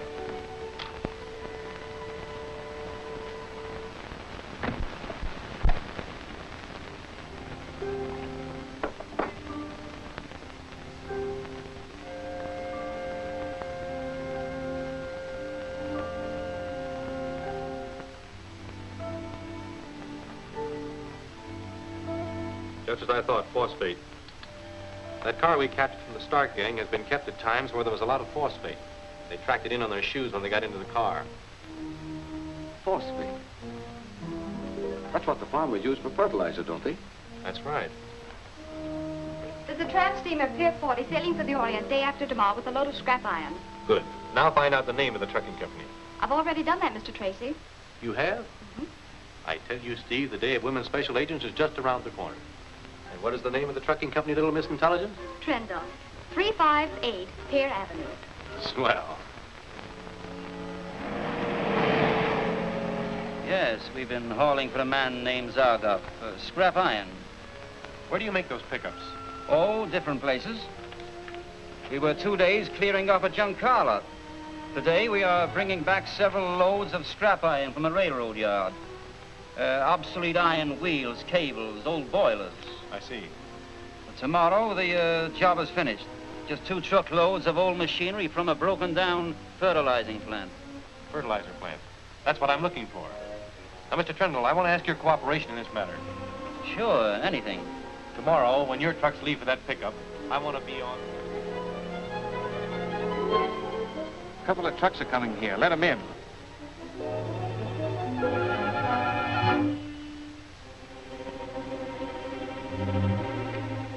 Everything's all set. I think Zarkov ought to give us our cut now. That's what I'm going after. Come on. How about the payoff? When the motors are on the trucks. We'll take the money now, Zarkov. Yes, as you say, gentlemen.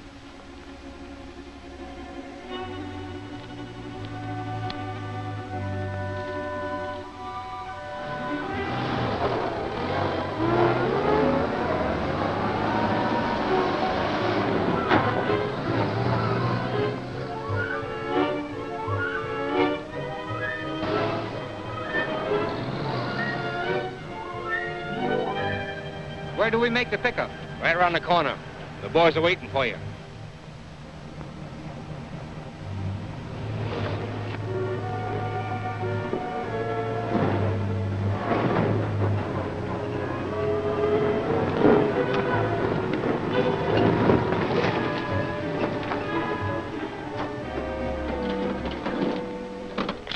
Got a match, buddy?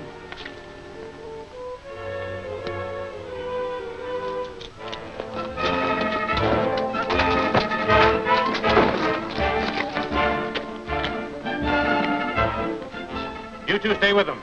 Casey, come along with me.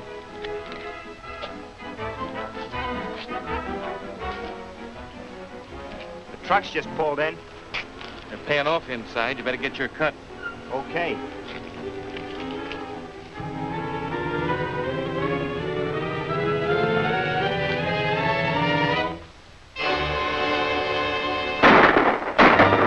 Get them in the truck. Keep down. Something's gone wrong.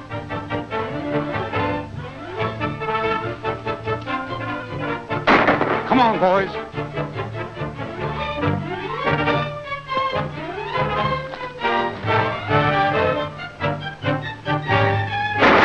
Take cover.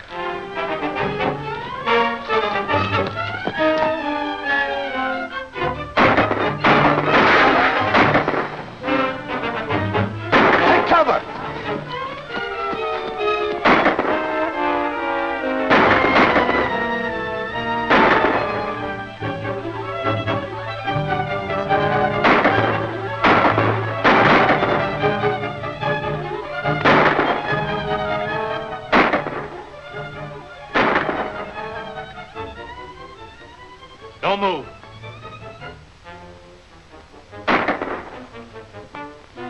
surprised seeing you here, Karsten. Now I'm beginning to understand a few things. Step over there.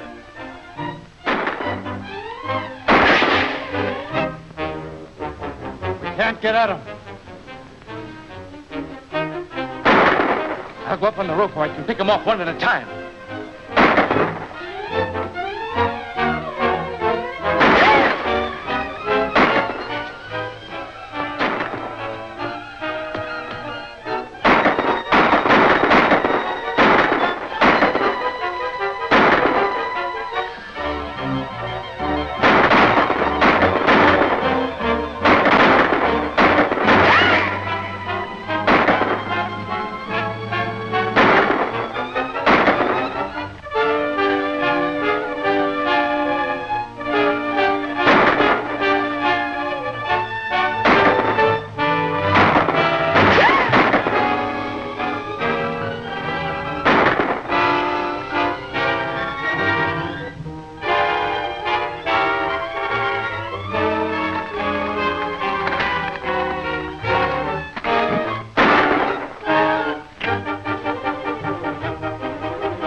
Chimney. It got a trigger.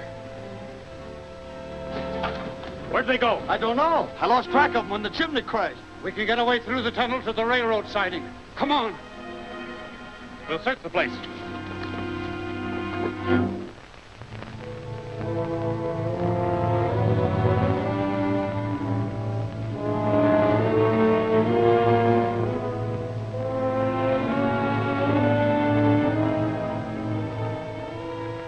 One more score we've got to even up with the G-Man. Well, Trigger got one of them first anyway. Yeah, but not the right one. We've got to get Tracy. And I'm for bumping him off now. We'll get our chance one of these days. But right now, we need cash. How's your job with Trendle? Okay, I'm the regular driver on truck number 6. What about your helper? Oh, he's okay. He'll play along. Then we're all set. I'll fix up a note to Trendle. You want me to deliver that note? Yes. And when you do, tell Burton to stick around. In case Trendle calls in the G-Men, we want to know what their plans are. Okay.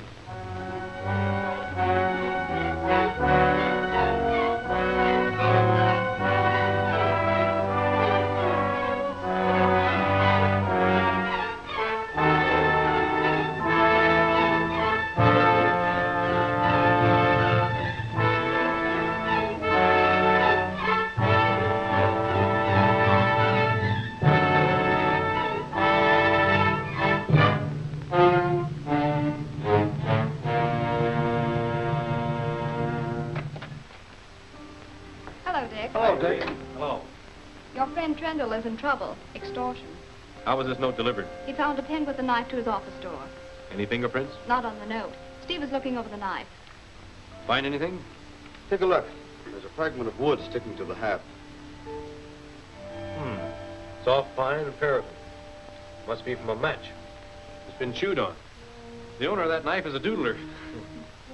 See what else you can dig up, Steve. I'll go see Mr. Trendle. Come on, Mike.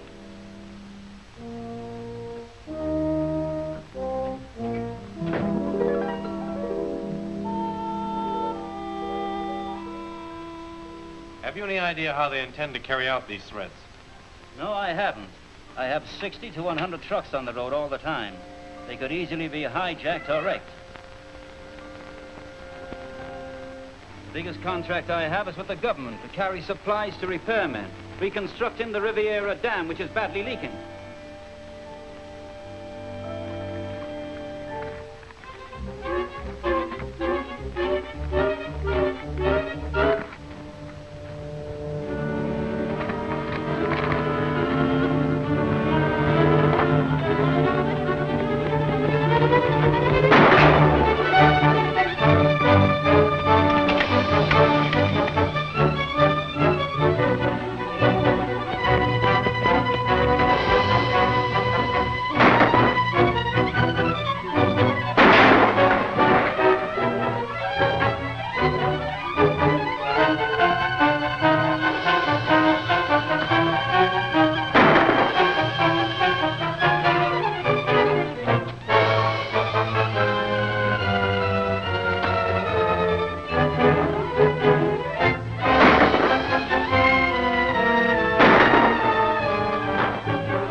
bad the man I chased across the lumberyard died before I could question him or find out who he was. But these things found in his possession might help.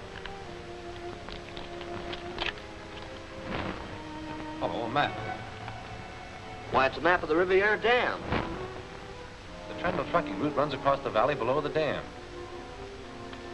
And this road leads to the spillway. Anything happening to the Riviera Dam would wash out all the roads. Trendle would be forced to shut down and forfeit his government contract. But the guy we was chasing, maybe he was the only one behind the extortion. I don't think so. He was only a stooge sent to spy on Trendle. Unless I miss my guess, we're still dealing with the Starks. Good evening, ladies and gentlemen. This is station KDTR, broadcasting our regular 15 minutes of personal messages. This is a special feature of our station. Our first message is from Mr. L.C. Trendle. The answer is no. The Stark gang may or may not go ahead with their plans. Anyway, I've arranged with Mr. Trendle to ride one of the trucks tomorrow to see what happens. Gee, maybe there'll be some fight. Can I go along, Dick? No, it's no place for a youngster. Mike, run Junior over to school, will you? Well, that's that. We'll go ahead. You boys know what to do. Now, we can do it, all right. We can put him out of business. What good's that going to do us? Ain't gonna do us any good this time. But we got to let people know we don't bluff. When we make a threat, we mean business.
All set?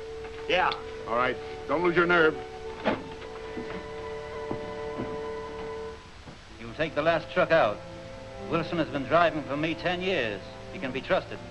All right, Mr. Trendle. I'll contact you as soon as we reach camp. Thank you.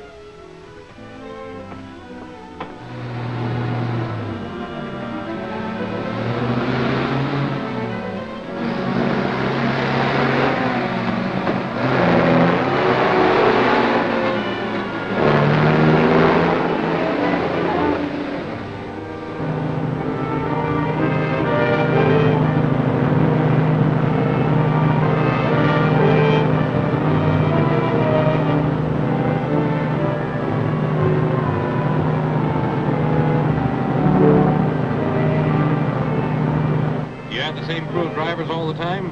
Usually. We take on extra ones now and then.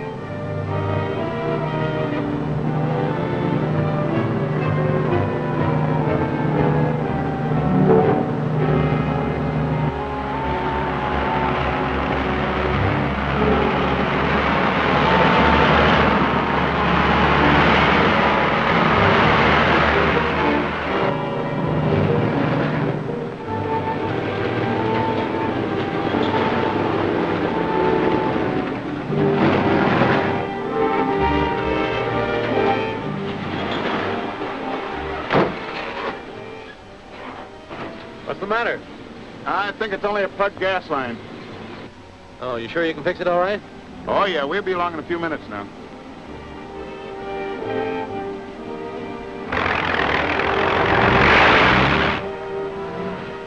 That guy on number 6, is he always chewing on matches?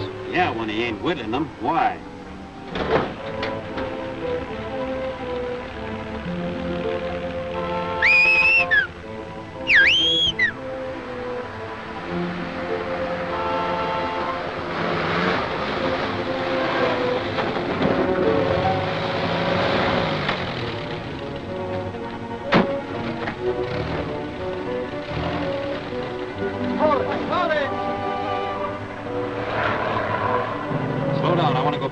Something wrong? That's what I'm going to find out. Keep rolling. I don't want them to hear us stop.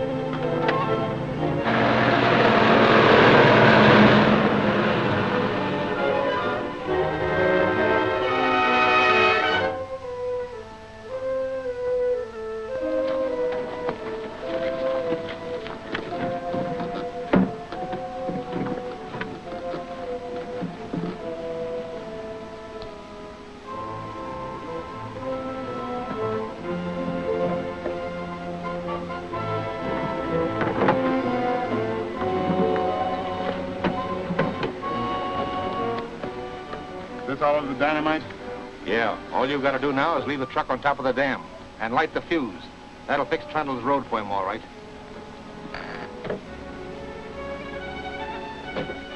Everything's set. Let's go. Put up your hands.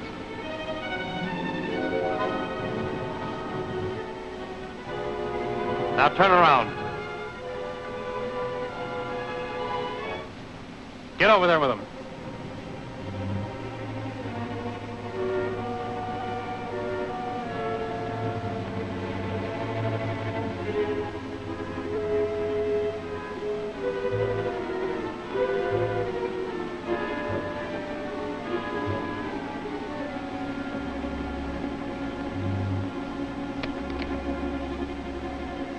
We sure did it that time, Dick.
hit? It'll go down the valley past Vincenti.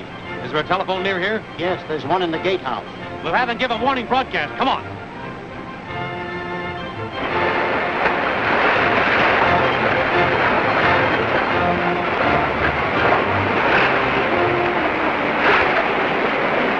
Have the message broadcast over all stations immediately.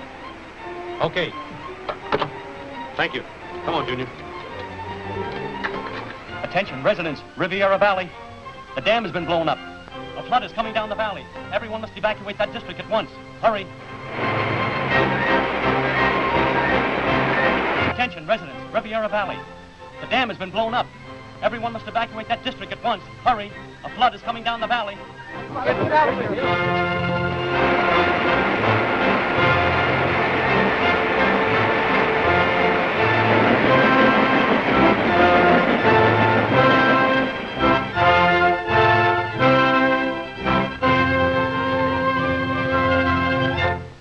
They'll probably give Tracy a medal for that. Isn't there some way we can get rid of that guy? I think there is. Read that. A representative group of city businessmen will seek interviews today with Police Chief Hutchinson and FBI Supervisor Dick Tracy in an effort to learn whether or not these departments are lax in combating the present crime wave which has struck this city. Well, what's that got to do with bumping off Tracy? He'll be holding this interview today, won't he? Spilling a lot of gab to a bunch of righteous citizens. We can blow the FBI, its records, and Dick Tracy into small bits. Yes, but how? For once, Tracy won't be on his guard. He'll never suspect his visitors. I get it. We'll hire a killer to get in with that group. Killers and mugs. We got to find somebody Tracy don't know. Somebody that looks like a respectable businessman. I know just the guy. Get the Duke on the phone.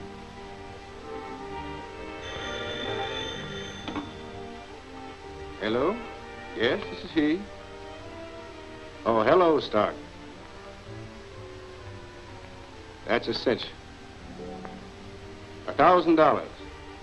No, that's my price. Okay, then just leave everything to me.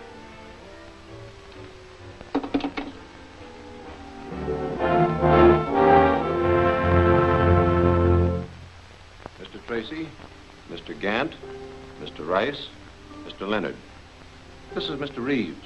Mr. Reeves just joined our party this morning, and we made him welcome. He is secretary of the Phoenix Chamber of Commerce, here to study civic problems. How do you do? Gentlemen, and this is my assistant, Steve Lockwood. And won't you sit down, gentlemen? Steve, take their hats. May I take your briefcase? Why, no, if you don't mind. I'll be taking notes from time to time, and I have my papers in here. I see. Oh, Miss Andrews.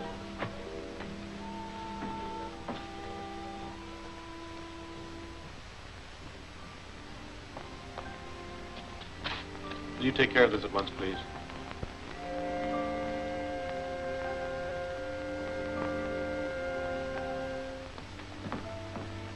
I think you understand, Mr. Tracy, why we have come here.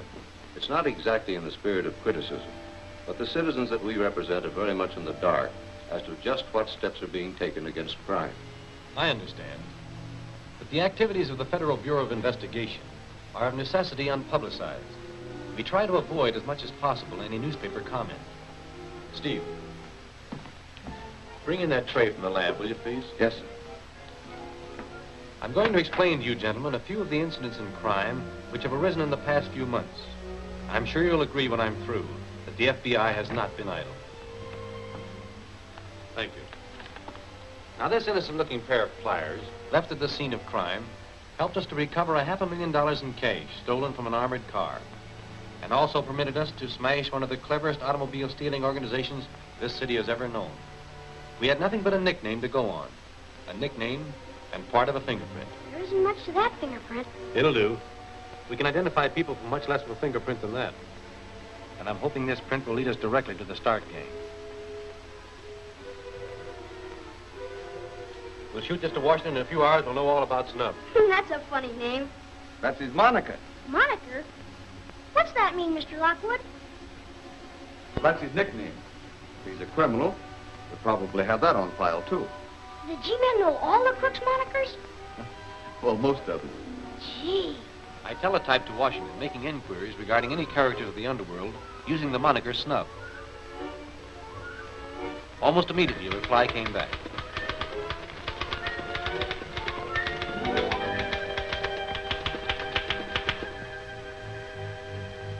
Worked here until last week, then he quit. Why? Why, because he... Say, listen, mister. I didn't ask him why. He just checked out, that's all I know. Let's go, Steve. Thanks. I knew that Snub was in that building somewhere. Dressing as one of the garage attendants, I went back alone. I had reached the 6th floor when...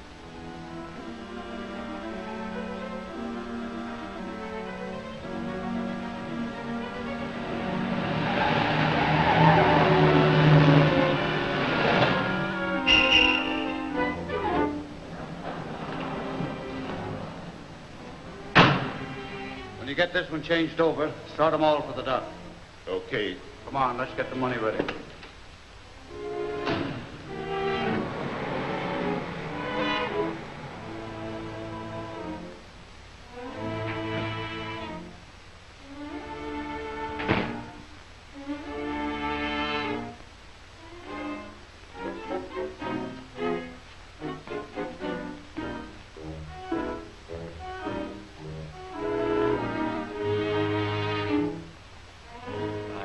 $500,000. It certainly was a swell haul. Why, that armored car job was just the beginning. Don't move. Put out your hand.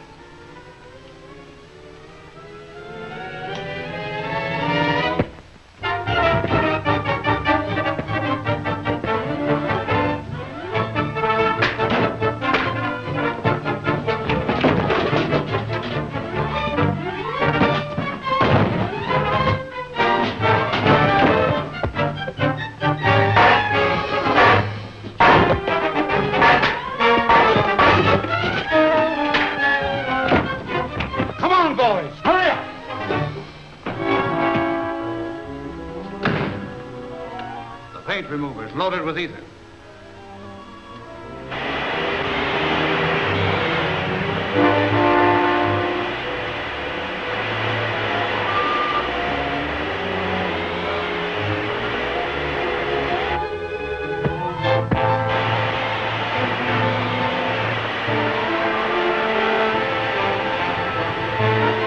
Look out, he's going to shoot. Well, what do we do now? That ether gas won't clear out for hours. Trigger, dude! Dude, pull that car over the head of the ramp. Don't let that gas get you.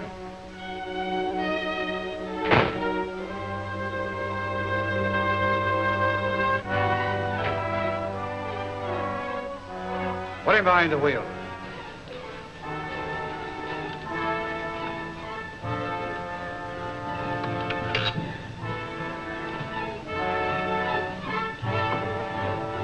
Ramp the wheel over and get out. He'll crack up, and his death will be accidental. Shove it down the ramp.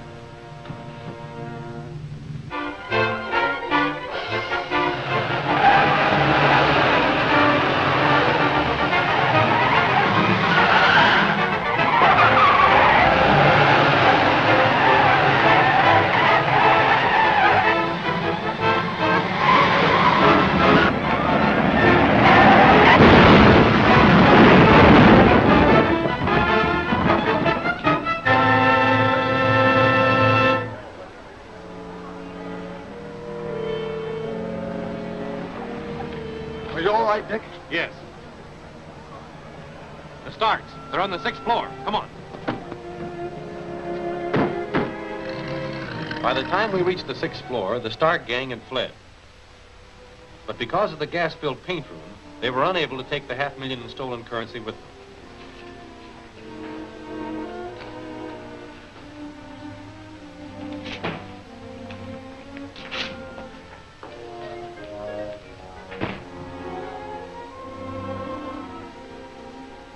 That wall's a fake. Their machine shop's on the other side. We'll break it down. They'll be gone before we can break through. They're bound to leave clues.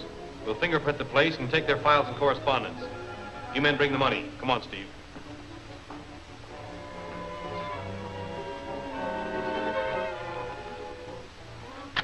They certainly didn't leave much. Clever guy, that Stark. All prepared to move out. As we were taught in school, a criminal always leaves something. Here's a slim chance. Maybe something's written on this. We'll test it.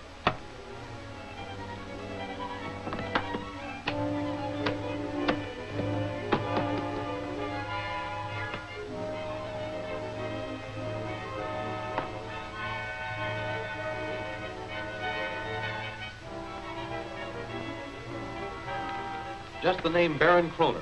That was our next clue. Pardon me, Mr. Tracy. An important teletype message from Washington. Excuse me a moment, gentlemen. Certainly. Come along, Steve.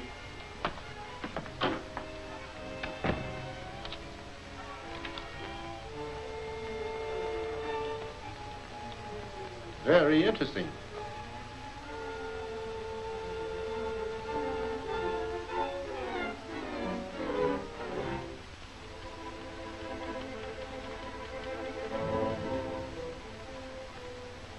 There's no such man as Reeves belonging to the Phoenix Chamber of Commerce.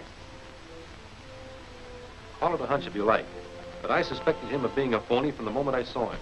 What's his game? You remember he didn't want to part with that briefcase? Gentlemen, I'm terribly sorry. I overlooked an important appointment with the mayor. Will you present my apology to Mr. Tracy, please? Why, certainly, Mr. Reeves. Sorry you have to go. Thank you.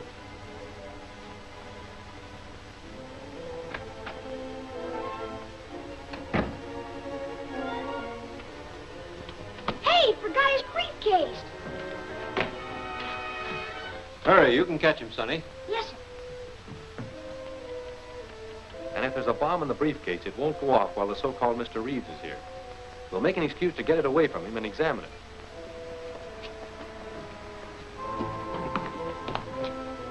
Where's Mr. Reeves? He had an important engagement and asked me to explain. You took his briefcase with him? As a matter of fact, he forgot it. The youngster took it and is trying to overtake him. Junior!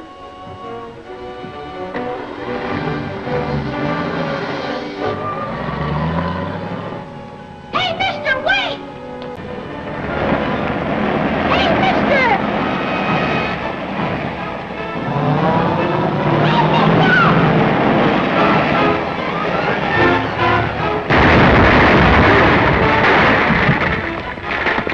Junior, are you all right? Sure. That was a close one. Look. That's the last of him. Junior, you saved us all. Yeah, but I didn't know I was doing it. And now for the full report.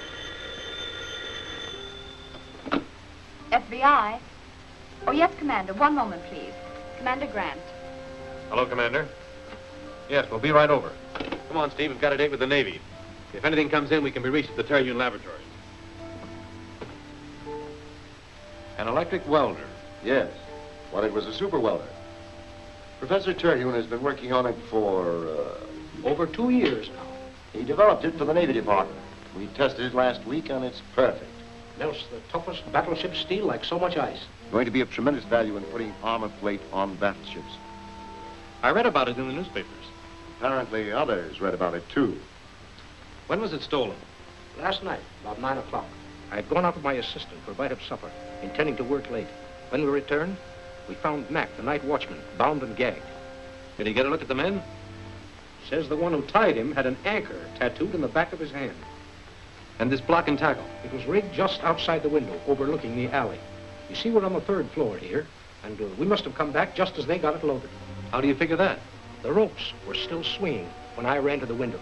They must have slid down them when they heard us at the door. Was anything else taken? Nothing was even disturbed. Oh, they knew what they were after, all right. What do you make of it, Commander Grant? I don't like to think it, but there's the possibility that some spy of a foreign power has stolen it for shipment to his country. Where are the plans? Right here in the safe. Then it wasn't foreign spies. They would have taken them. Easier to transport. Guess you're right. But who else would steal it? Someone who wanted to cut a hole in armor plate and do it quickly. Well, there's no time to lose. This is our only clue. A brand new set of blocks and tackle. Steve, phone Gwen. Have her make a list of every hardware wholesaler in town.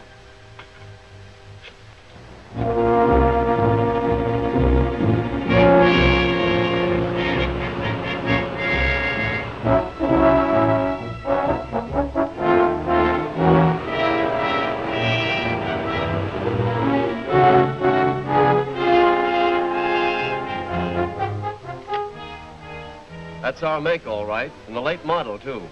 I want you to get a list of every sale you've made of that model. Well, this is a cross-section of the building structure. Here we are now, and directly beneath us is that block jewelry shop. Here stands the vault, and as you know, it runs from floor to ceiling. A little hardwood and concrete to cut through, and we're right on top of the vault that holds a $500,000 shipment of blue-white diamonds. It looks like a natural. Now, Snub, how long will it take? Well, that vault's made of battleship steel.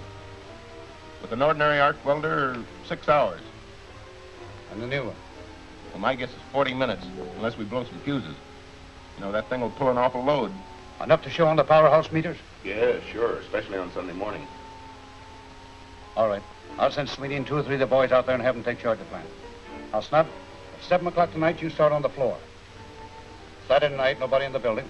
At 9 tomorrow morning, the boys and I'll bring the welder here. At 10 sharp, you start on the vault. And inside of an hour, we ought to be out of here with the diamonds and whatever else they have in the vault, and no traces left behind. Where's the next stop? B&J Transfer Company, out East 22nd Street to Dalton.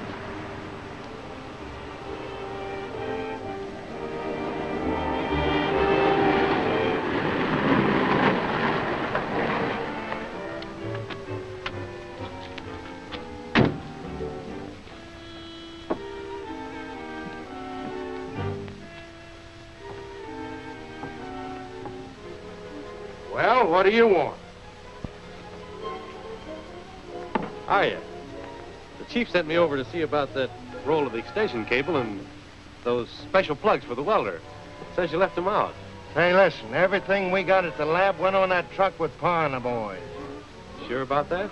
Sure, I'm sure. If there's anything missing, they bounced it off the truck on the way. We ain't responsible. Now tell us more about Paul and the boys. What's that? Tracy, FBI. Hey, Jack, G-Man!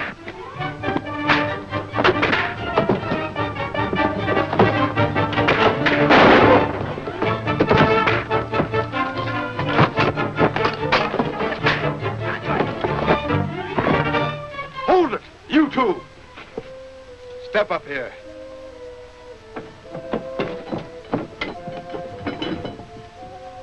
You ain't got nothing on us. We got bracelets on you. Notice the anchor, Steve. The watchman can identify him all right. 10 to 20 years, boys. Now look, you lose time for stealing that welder. Tell us what you know and we'll make it easy on you. You're part of the Stark gang. No, we hardly know the guy. But you robbed the Terhune laboratory. Stark hired us to get that welder for him. Hold it Haley called for it. Where is it now? Don't know. Stark and his 2 boys drove up and hauled it away in a truck. When? About a half hour ago. You know where they took it? Honest, we don't know. They're going to use the welder on a vault, aren't they? We've told you all we know. They just took it. They're planning to use it today. At least 200 steel vaults. They'd get away before we checked on half of them. That voltmeter. I've got it. Where's your telephone? Right over there.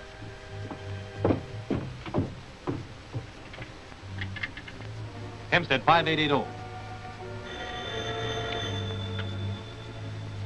Dick Tracy, tell me, would your welders be likely to pull much of a load in operation? Yes. Very heavy amp. And would that load be likely to show on the powerhouse meters? Almost certain. Thanks. We may have it back for you tonight. Come on, Steve. Where to? The power plant. We'll drop these boys at the Crescent Heights police station on the way out. Come on.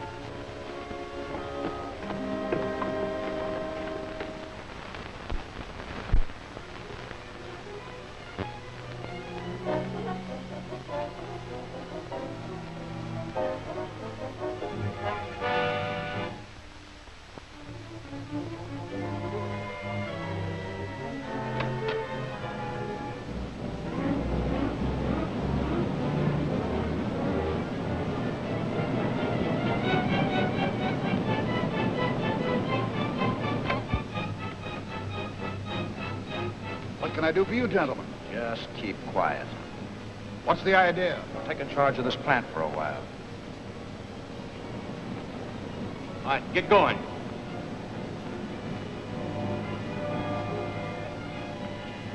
Take him up to the locker room. Tie him up good and safe.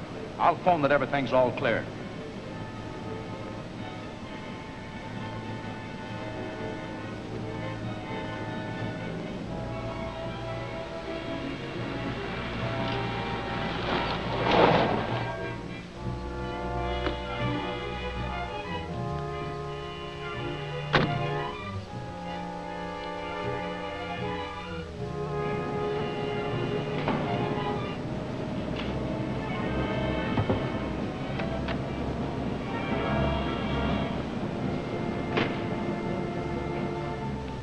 From the Federal Bureau. We'd like to take a look at your load charts for the past week. All right, help yourself. There are the files.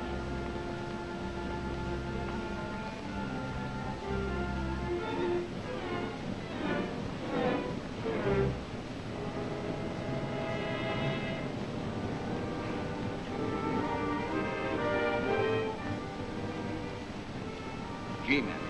Tell the boys to stand by in case of trouble. I don't want any shooting. I'm not going to face any murder rap.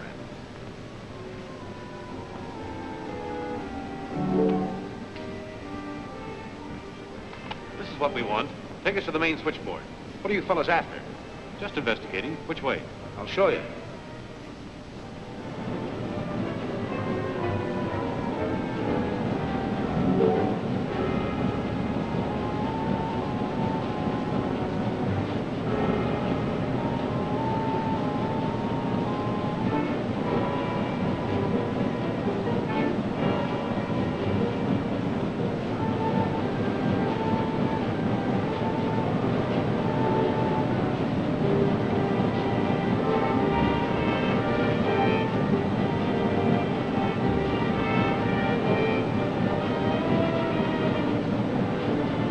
Well, everything seems normal.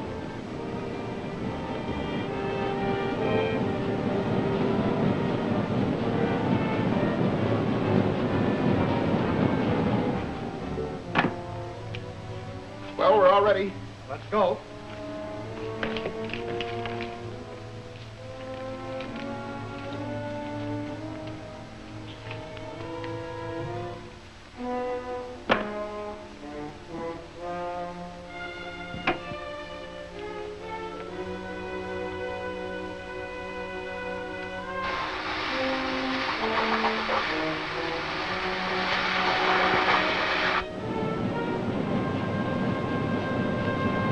There it is. See that needle jump? That's it, all right. Foreman. See that ammeter? Can you locate the exact block where this load was thrown in? Then we'll have to cut off the current for the whole district until we locate the welder. Pull the main switch to the 3rd district. I can't do that. It's an order. Steve, pull the switch. Must have blown a fuse at the plant. Now telephone the boys. It's somewhere in the 3rd district. Okay.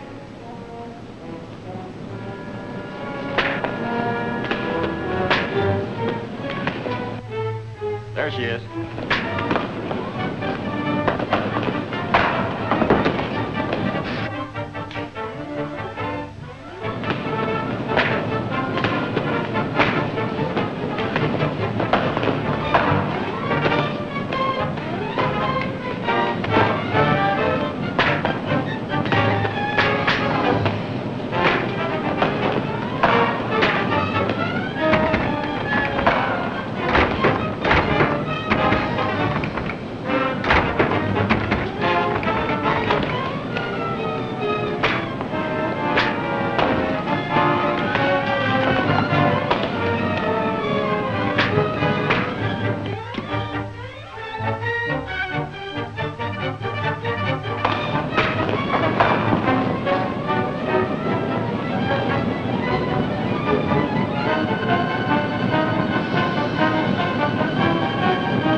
power's off again.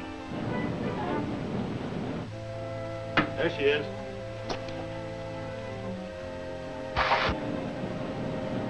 Found her. Thanks. I'll see you later. Tracy calling headquarters. Tracy calling headquarters.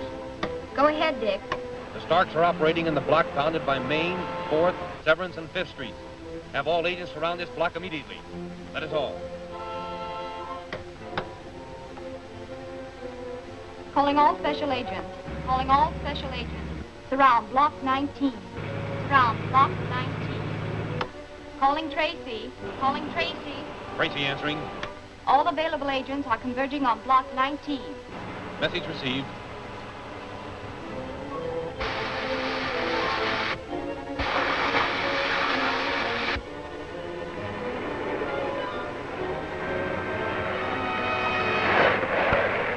The entire block is surrounded, Mr. Tracy, and the alley is bottled up from both ends. Fine. If the Starks are here, we'll get them. What stores in this area might be worth robbing? Well, the most logical one would be Block's, the manufacturing jeweler, but we've checked all the stores and they're empty. They wouldn't be in the stores. It's too open. They'd either enter the vault from above or below, where they could work without being seen. We'll take a look in the building. I'll take the upstairs. Steve, you take the basement.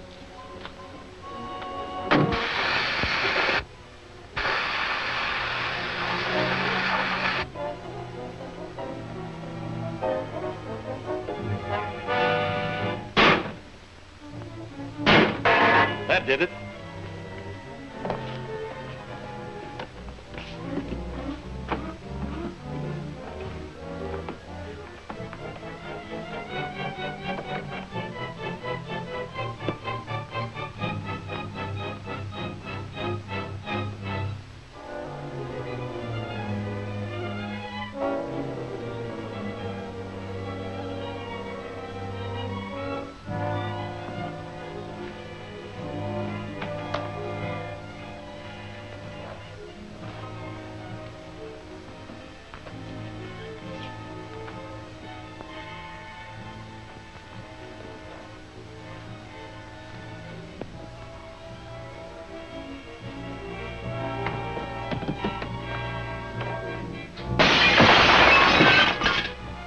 Don't move. Back up. All right, turn around.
They went up the fire escape.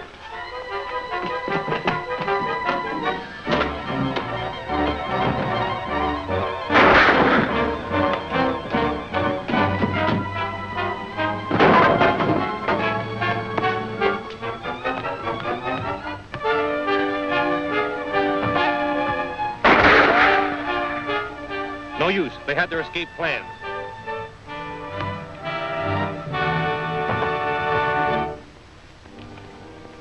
Take him to the city hospital.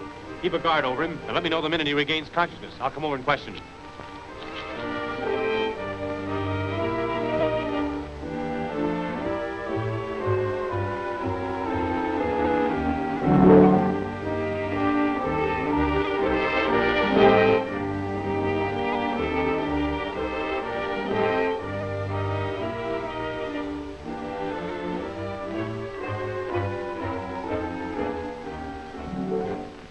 going to live.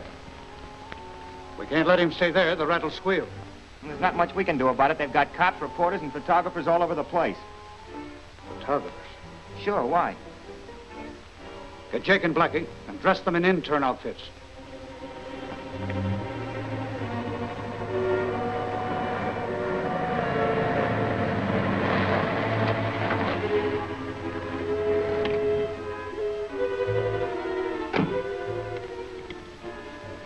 And don't drop.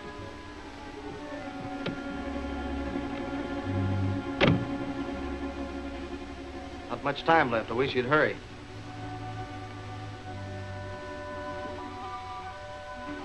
Hello. You're waiting for someone? Yeah, we're waiting for Tracy to finish questioning that mug in there. We got to get some pictures. Oh, I see. Now listen, you must know how to contact the Starks. Tell me where they live.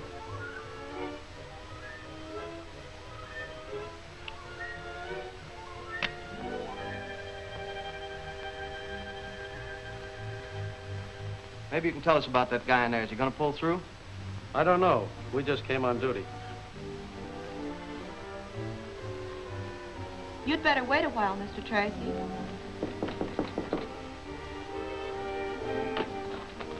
Gee, Mr. Tracy, if we don't make the addition with these pictures, we'll be canned. Give us a break, will you? Okay, but make it snappy. Thanks, Mr. Tracy. We'll just take a couple and run. Come on, Snaggy, snap it up. All set? Take it. Tear gas! This window, let's open it.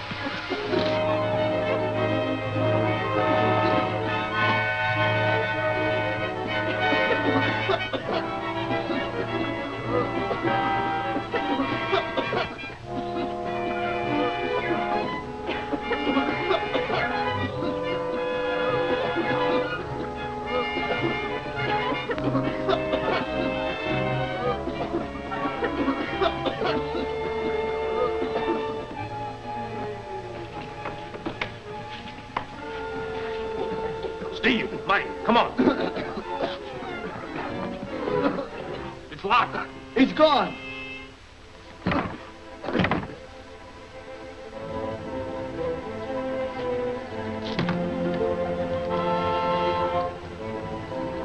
All right, snap it up.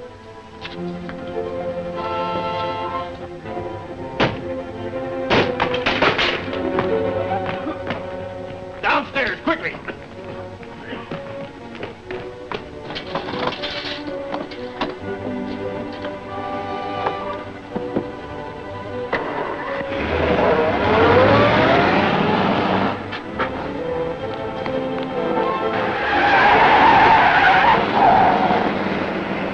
Mike, report this.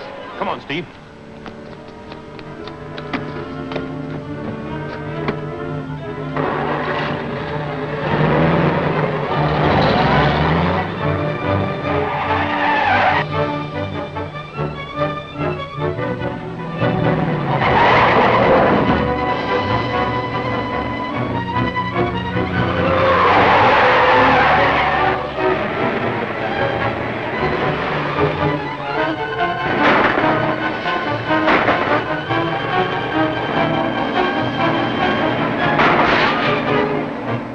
Followed. Well, stop. Okay. We're gaining.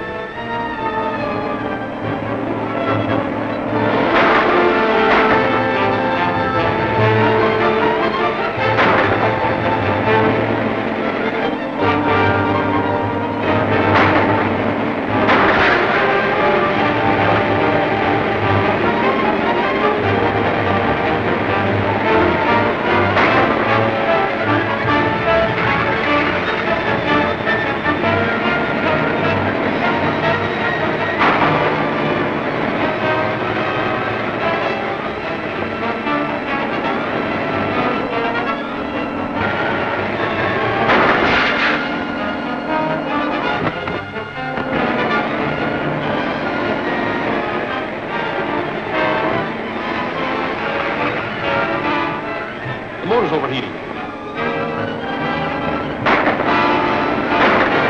We'll try to pull alongside. Take over the wheel. Okay.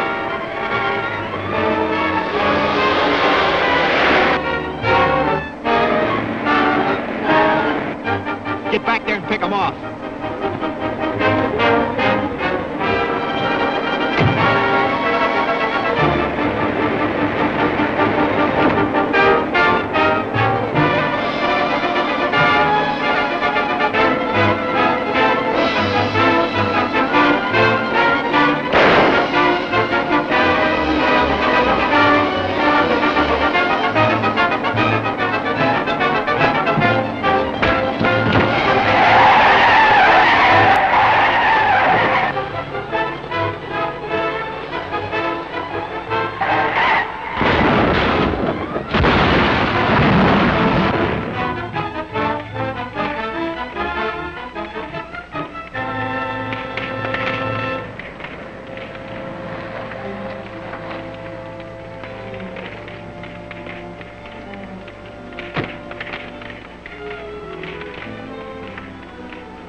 Were they killed? Yes, all of them. Dude Stark, the injured electrician, and the other one. I don't know who he was. Well, there's nothing we can do here now. I'll stand by. You call the coroner. Right. The coroner was able to identify him, all right. The driver was Dude Stark. Well, that's one less of the Stark gang. We've gradually cut them down. I'd hope to get some evidence from that injured man that would lead us to Paul Stark. He's really the brains of the gang. What is it, Gwen? A reminder from Commander Mason. You promised to go with him to see the demonstration of the new torpedo speedboat. Oh, so I did. I hate to take the time off, but I suppose I owe it to the commander. Gee, can I go too? I like to see boats. Sure, we'll all go. Let's make a party of it. And take Junior, too.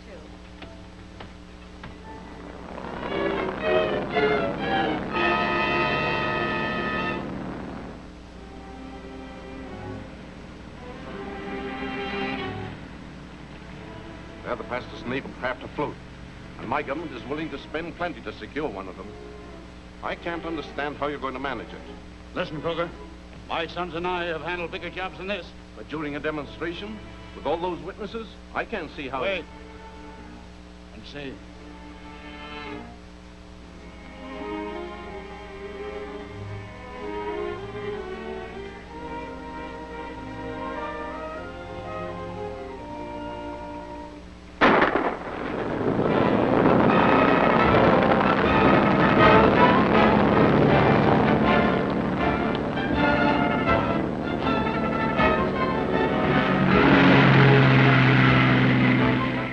Target, that old ship over there? Yes, it's 4 miles out.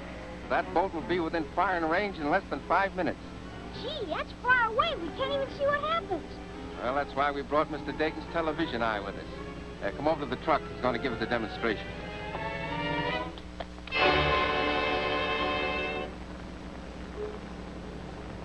Be ready for her when she comes back.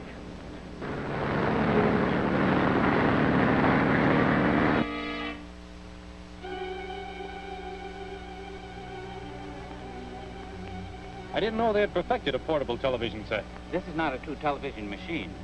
You might call it a combination television and a very powerful telescope. No sending apparatus is required. We're still in the experimental stage. Our main trouble is in the manufacture of the master tube elements. It takes 2 skilled men 1 month to spin and assemble one.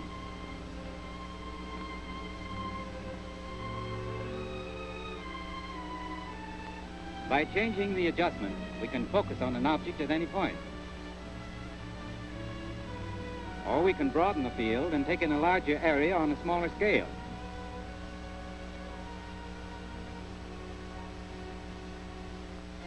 He's ready to fire.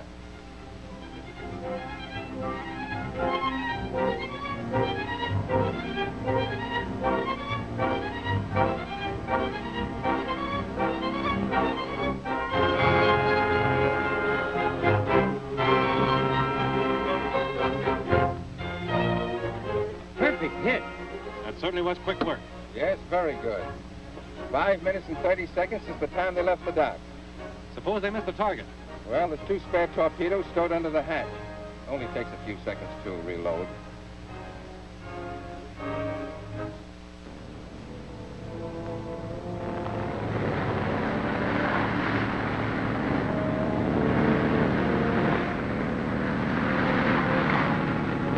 She's coming back. Let's go.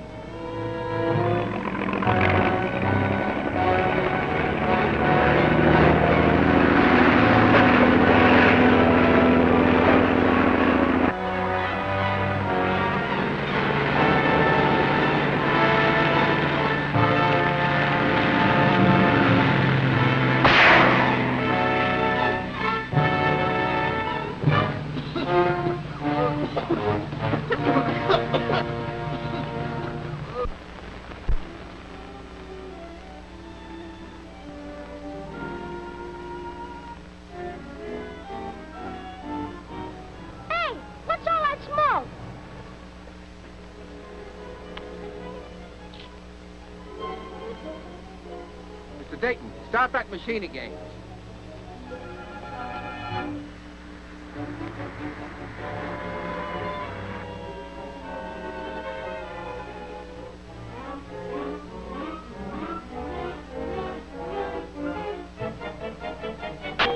What's the matter? The mast that you blew out. It'll take 20 minutes to put in the spare. If you fix it, try to follow the other boat. Come on, Steve and Mike, we've got to rescue those men.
Take the wheel, Steve.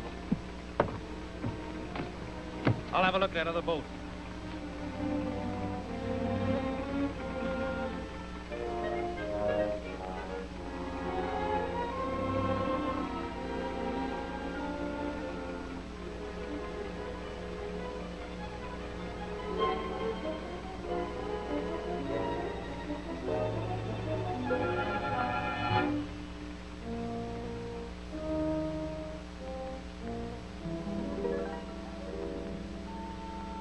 The manufacturer's name has been ground off, but we can bring it out.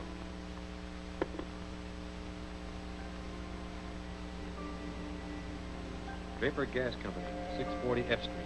Manufacturing poison gas calls for federal permit. I suppose the thing to do now is look over the Draper plant.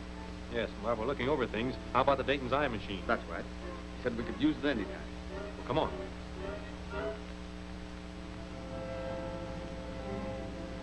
There's the gas plant over there. Try focusing through the office window.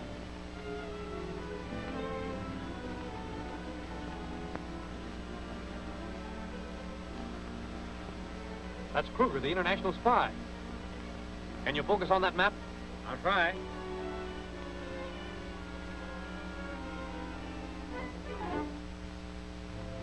The M Street dock. We've seen enough. Come on, we're going over there.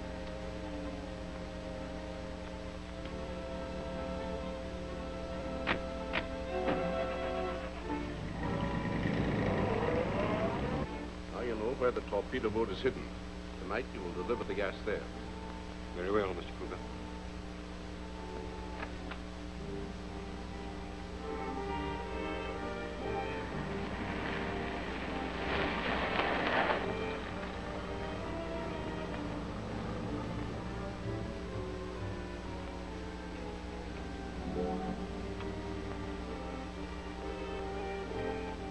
Mr. Draper? Yes? We're from the FBI. Where's Kruger? I don't know what you're talking about. He wouldn't by any chance be at the M Street dock, would he? How did you know? We know a lot of things about you, Draper. We're taking you to headquarters to ask you a few questions about why you furnished the Stark gang with that poison gas. Tell Stanton to take charge of this man. We'll go after Kruger. Yes, sir. And tell your father I'm having a shipment of poison gas delivered here tonight to go with the torpedo boat. Okay, I'll tell him.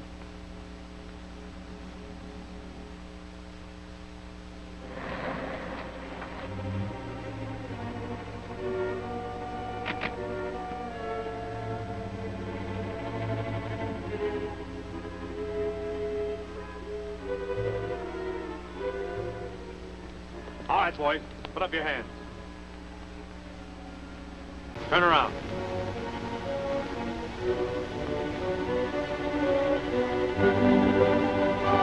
Get their guns, Steve.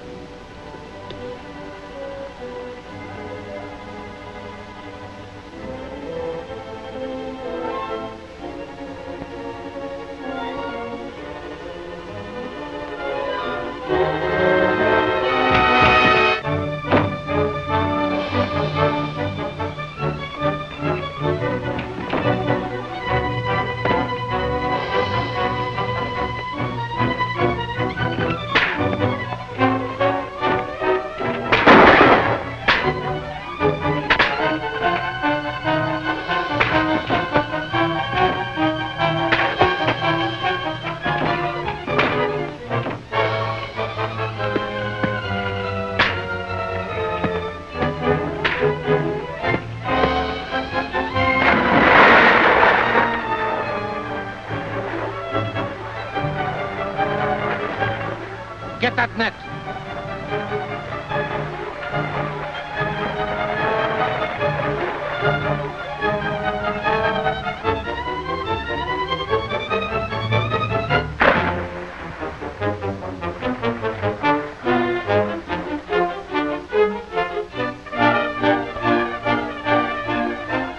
We better scramble. The cops will be here in a minute. Get the car and take it out of here.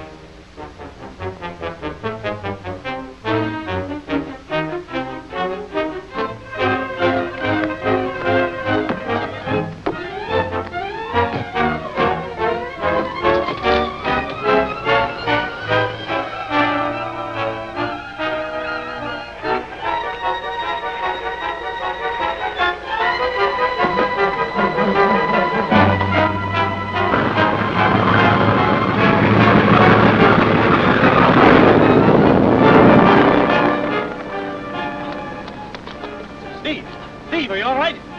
Yeah, I guess so. Just not cold. They got away, huh? Yeah.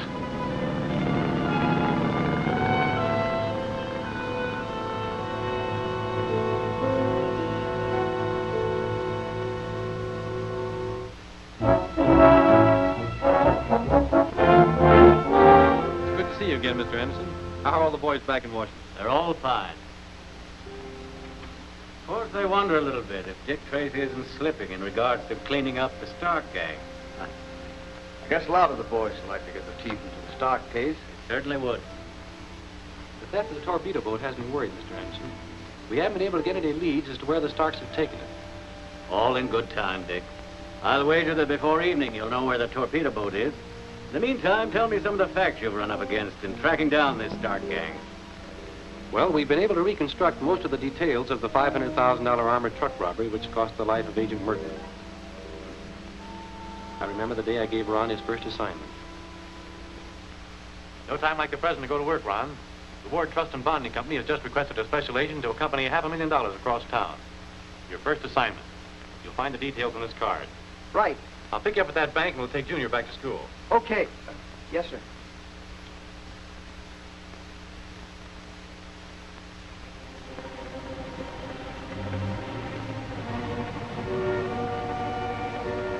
Here they come, Pa.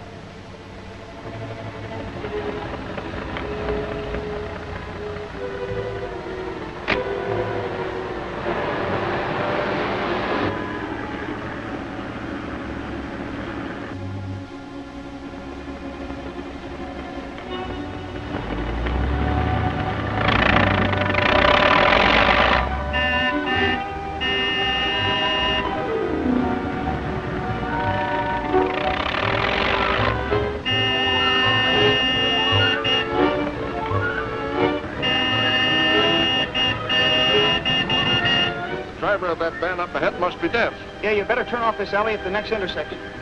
But, sir, we're not supposed to leave our specified route. I know it. But I have a hunch this is not on the level.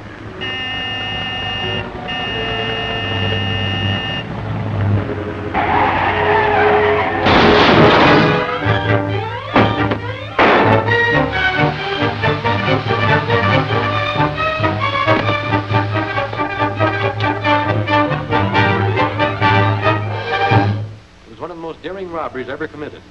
But Ron Merton wasn't killed by gas.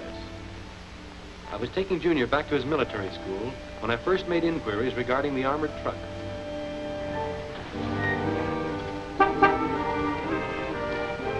Hello, Mr. Tracy. Hello, Malloy.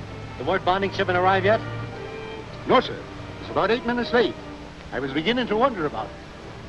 I'll check back over its route. If it doesn't arrive in 5 minutes, send out a general alarm. Yes, sir. What's the matter, Mr. Tracy? I don't know, Junior, but we're going to find out.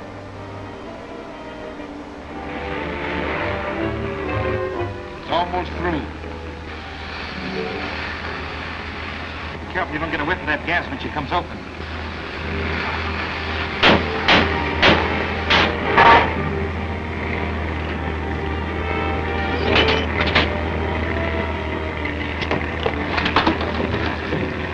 Get over.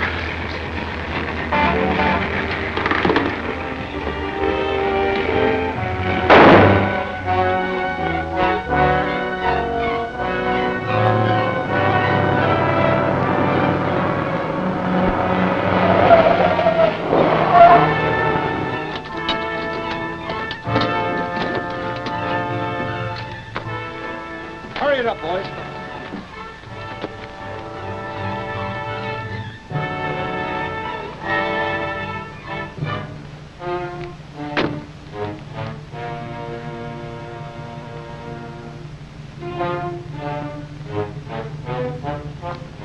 Something is wrong, Junior.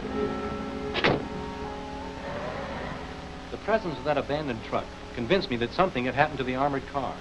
I backtracked and inquired of various people. The only car that's come out of this alley in the last 15 minutes, Mr. Tracy, was a Whiteman storage van. Which way did it go? I believe it went down that way. Thanks.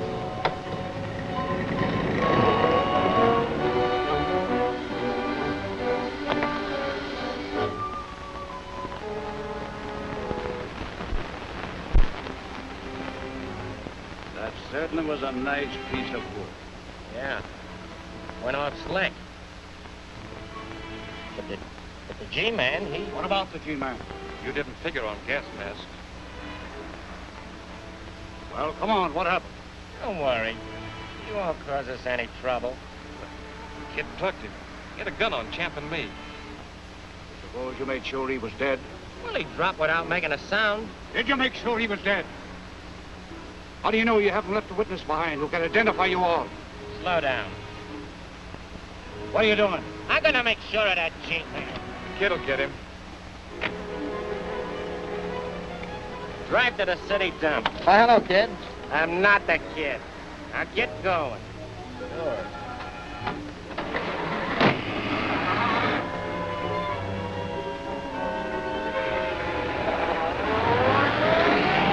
Yeah, just went around the corner, heading in the direction of the city dump. Thanks. Okay.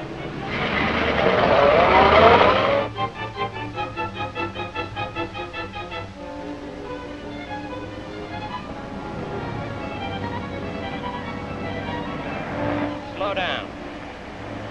That's the man I'm supposed to meet.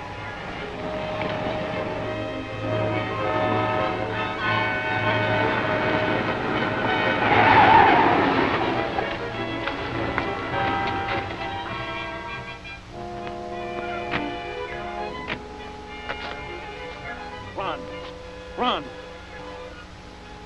Stay with him, Junior.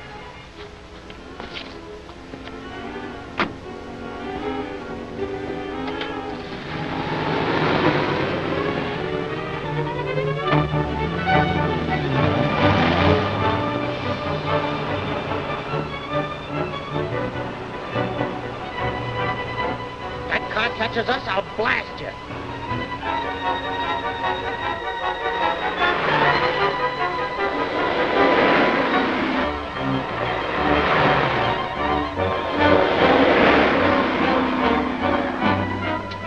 Take that next turn.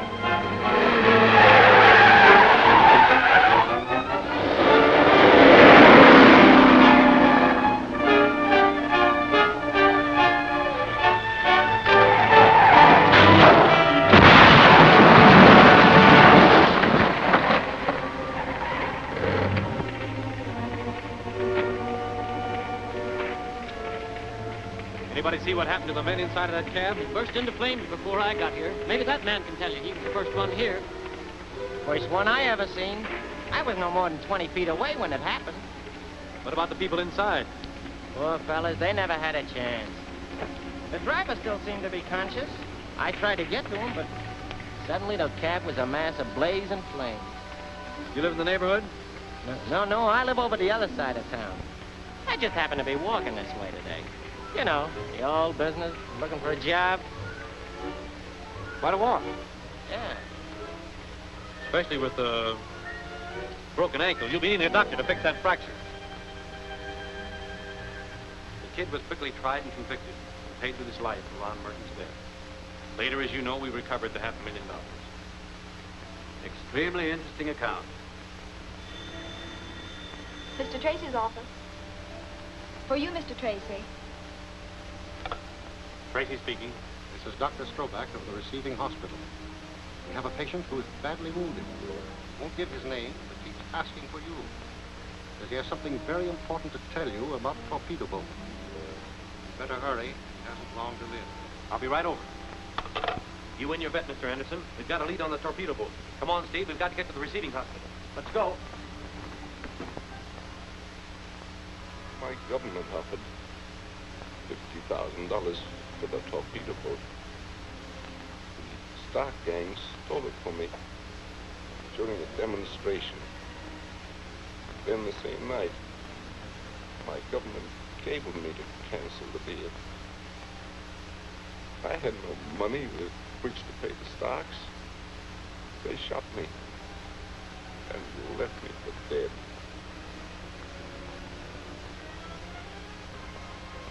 Where is the torpedo boat now?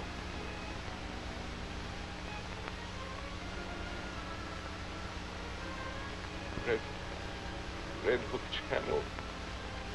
Abandoned ship. Friday.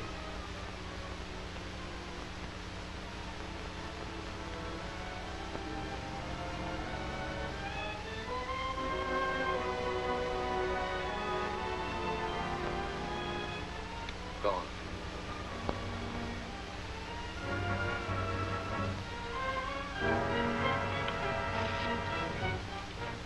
FBI headquarters, please. Hello, Tracy speaking. Send all available agents to Red Hook Channel. They'll look for an abandoned ship grounded there. Lockwood and I will go on ahead.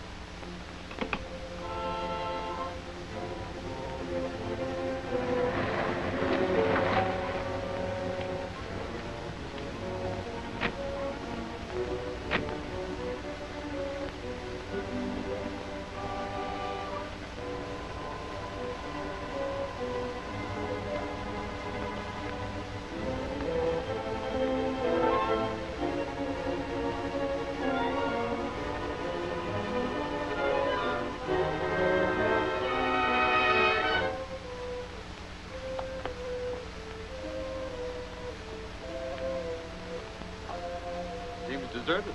Yes. We'll have a look around. You check the forward deck. I'll go aft. Right. There's enough explosive in one of those to sink a battleship. You think we ought to leave them in this boat? Well, there isn't anything else we can do. Let's get out of here.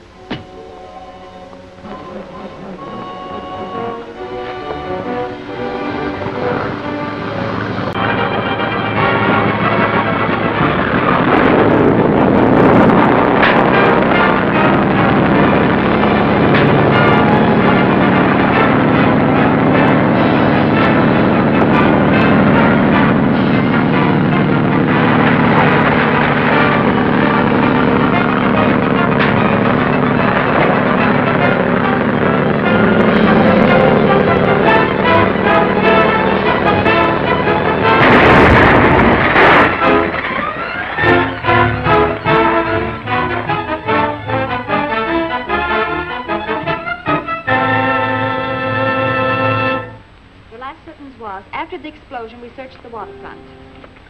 Which revealed that Champ Stark had made his escape. Yes? Hey, Miss Watson, to see you, Mr. Tracy. Send her in.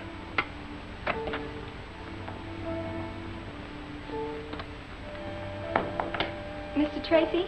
Yes? What can I do for you, Miss... Watson, Mary Watson. I'm cashier at the park cafeteria. I need some help. Well, won't you sit down? Sit here, please. Oh, thank you. It's about my brother.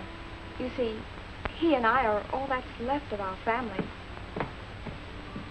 Eddie is a good boy at heart, but lately he's got mixed up with a bad bunch, and I'm worried about him. Well, I can sympathize with you, but I don't quite see how I've heard so much about you, Mr. Tracy. I felt if you would just have a talk with Eddie, I'm sure he would listen to you. Tell me, has he mentioned the names of any of the men he's been associating with? He's spoken of Gilmore and Stark, and one or two others. I forget just who they were. I'll be glad to help you. When can we have a talk with your brother Eddie? If you could get away now, we'd probably find him at Kelsey's pool hall. He hangs out there most of the time. Fine, I'll go with you. I have your letter ready now. You may want to sign it before you leave.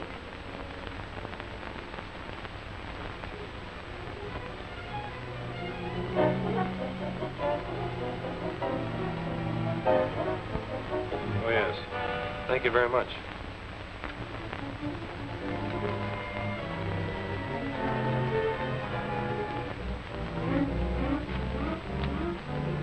If you'll excuse me, Miss Watson, I'll get my hat.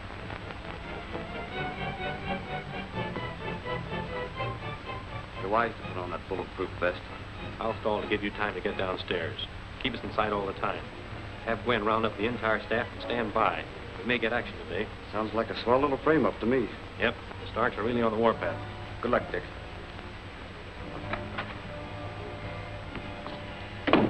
All right, Miss Watson, we can go now. Hello, Junior.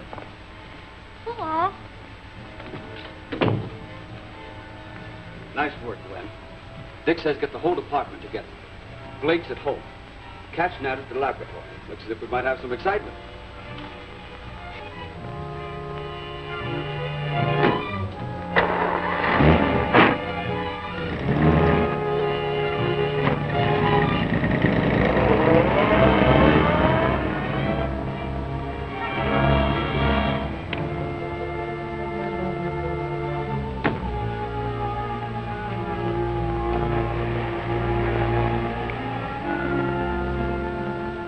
What's up? You're just in time. You drive.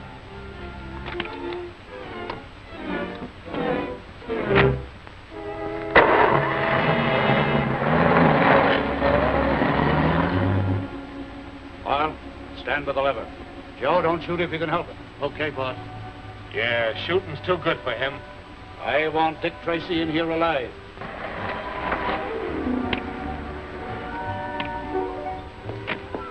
Is Eddie here? He's probably at Manny's place.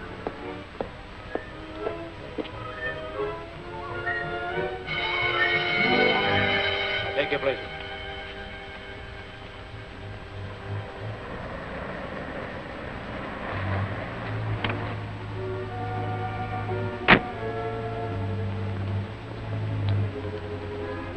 Gloomy old neighborhood. Sure is. Don't know why Eddie hangs around here. Where is this Manny's place? Just past the corner.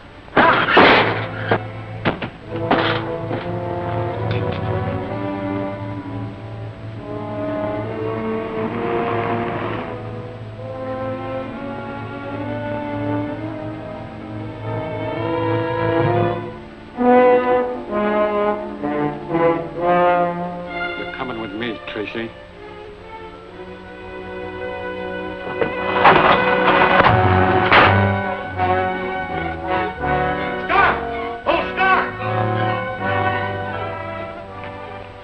I couldn't help it, I tell you. He slammed the door right in my face. So he slammed the door in your face, eh? Well, get it open.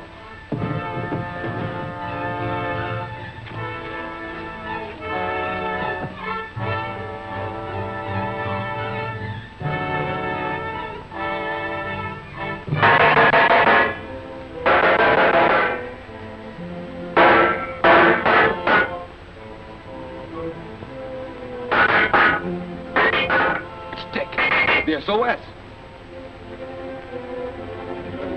Now you get it.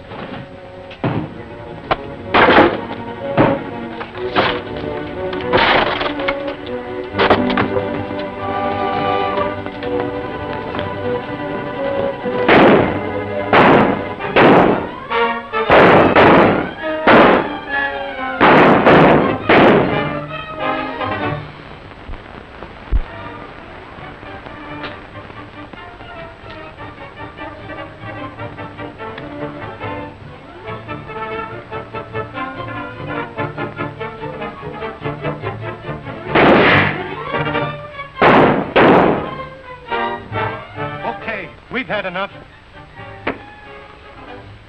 Come on, Mike.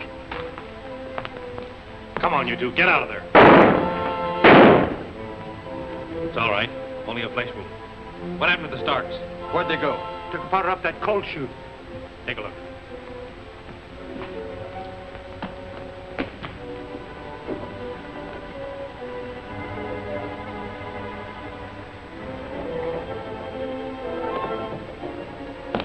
Made a clean getaway. Must have taken my car. It's gone. All right, get going. It's just a case of dressing, but I advise you not to use the arm much for a few days. Yes? Yes, I'll tell him. Dick, they just found Steve's car near Merino Avenue with Junior's cap in it. Junior? Why, he was here when I left. I'll call his school.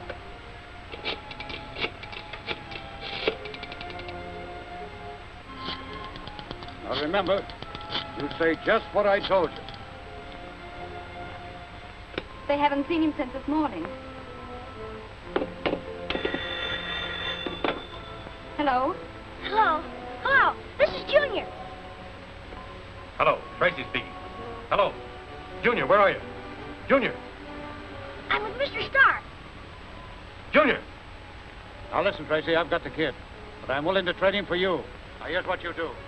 You leave your car at Dobbs' Corner and start walking up the old Mill Pond Road unarmed and alone at exactly 1:30. It's your only chance. And try to trace this call, wise guy.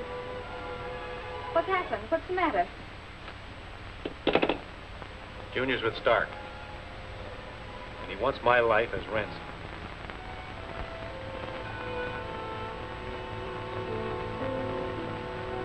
How's this? 1, 2, 3, 4. 1, 2, 3, 4. Okay.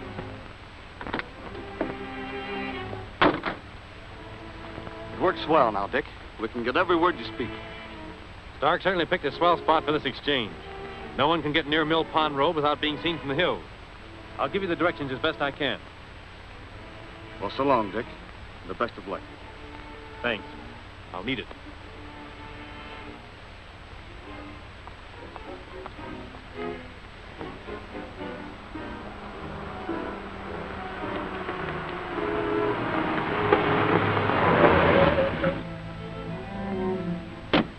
Well, Mr. Tracy. Nice meeting you under these conditions. You certainly kept me walking long enough, Stark. I must have covered 2 miles in this hot sun. Get that? He walked about 2 miles before they picked him up. That's the first move. Get in. Where's Junior?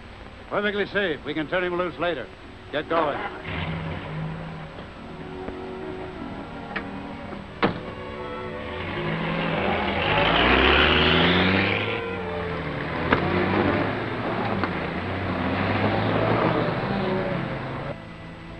Pretty country, these hillsides.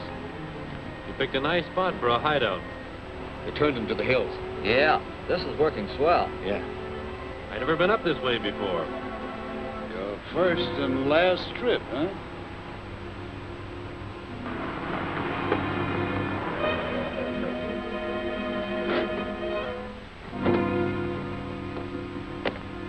"14 Outpost Road, huh? Is that where you have Junior? Yes, you can see him inside. Get that? 14 Outpost Road. We've taken good care of the kid, Tracy. We'll let you have a visit with him before we turn him loose. That's about all the information I want your men to get. Hey, we've lost him. Well, that's all we need. I'll relay it to the boys.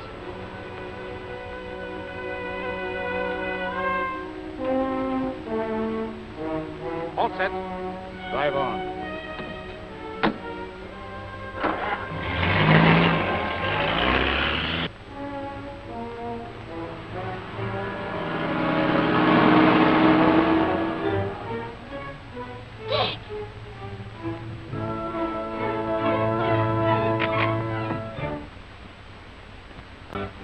Gee, I'm sorry, Dick.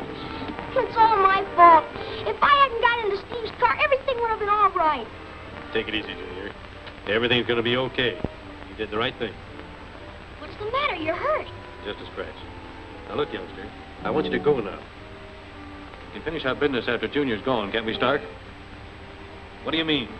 I mean, the kid will be twice as useful to me when you're out of the way. Get in that room.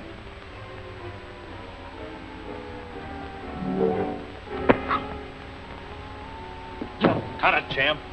You lay a finger on that kid and all the bullets in the world won't keep me from tearing you apart. Go with him, Junior. I'll talk to you later.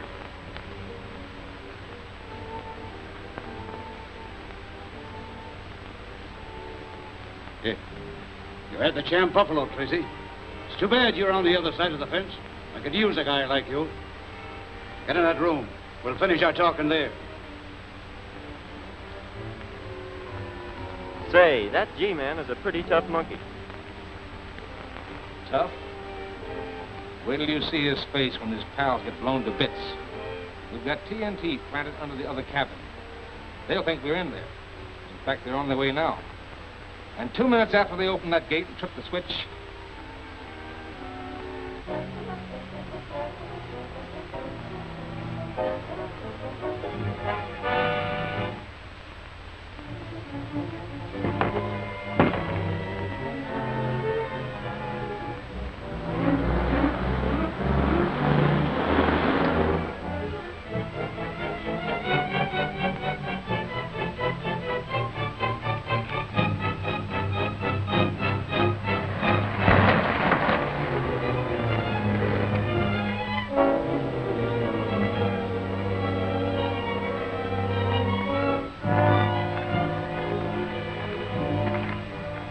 While it won't bring my 4 sons back to me, I'll at least have the satisfaction of sending you after them. Now get over to that window.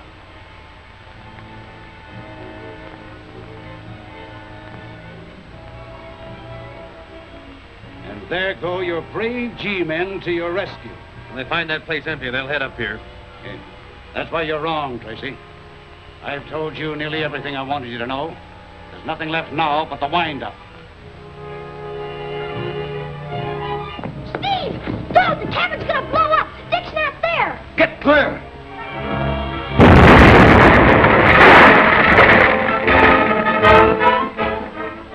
Now, Mr. Tracy, step back from that window.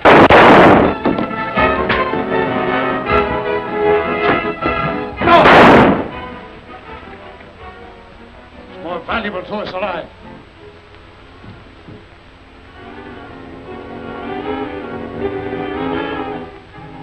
Kid's warned the G-men. Get him up and get him in the car. Hurry up. They'll be here in a minute.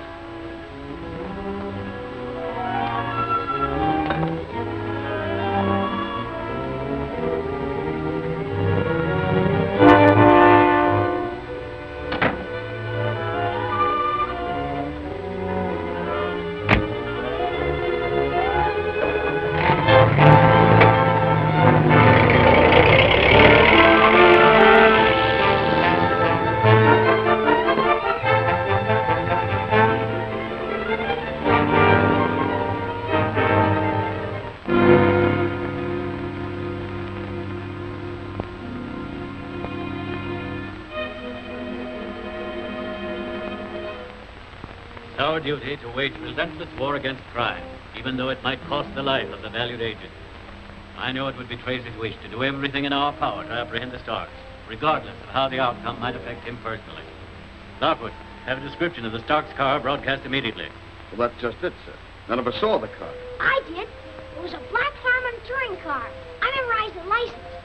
It was 2R-31-94. Good boy, Junior. Notify all the law enforcement agencies to be on the lookout for that car. And have the car's description broadcast over all radio stations. Hurry. Right.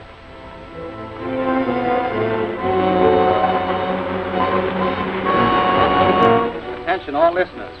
Members of the deadly Stark gang are now driving through the community in a black Harmon touring car. License number 2R3194. If you see the car, notify FBI headquarters immediately. 2R3194.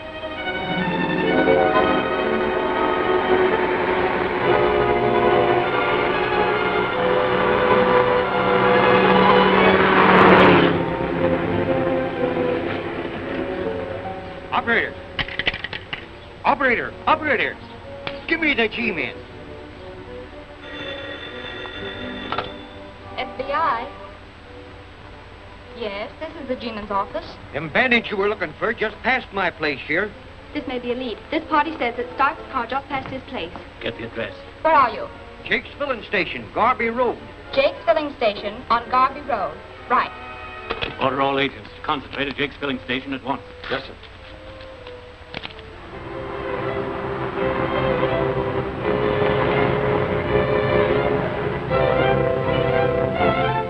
Everything all right? Yep, nobody's been around. All right, take him upstairs. Get up on the top of the tower and keep a lookout. You get the plane ready. Champ, you and Clem come with me.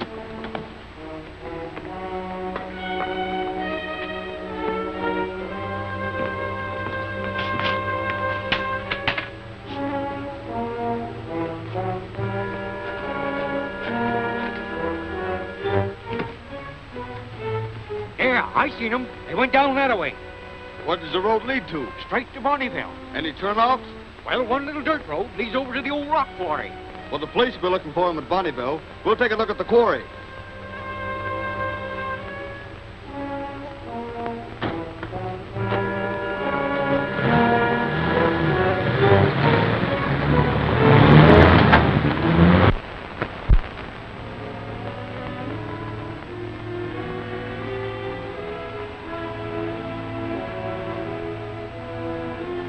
Hey, Stark.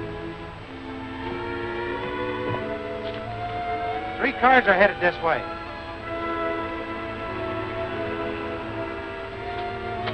Get the rifles. Camp, never mind that. G-men.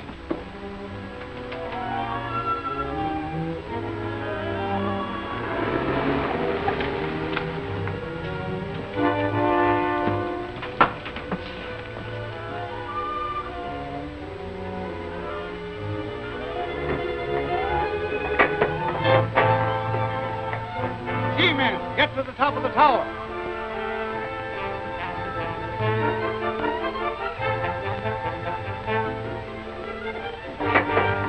Stark! Surrender or will!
Wait, it's Tracy! Hey, Dick! Dick, I never expected to see you alive. We'll never take him this way, men. Fall back.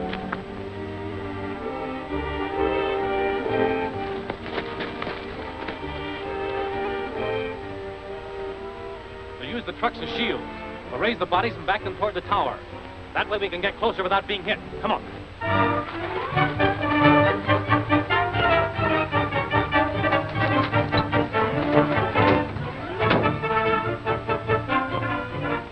What are they doing with those trucks? They're up to something. I can stop. I'll lay these on them from above.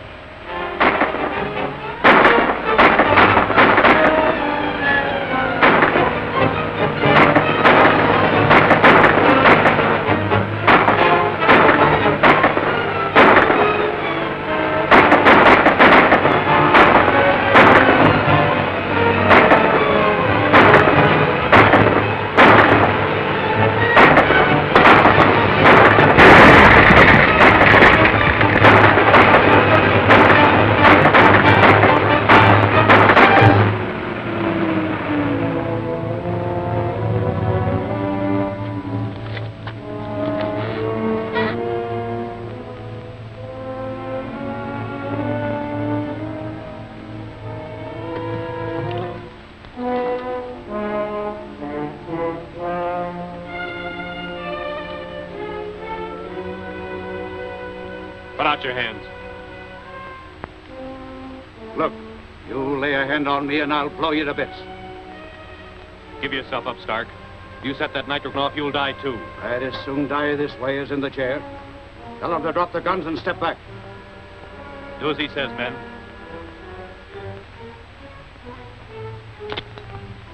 Not you, Tracy. You're going to fly me out of the country. That way.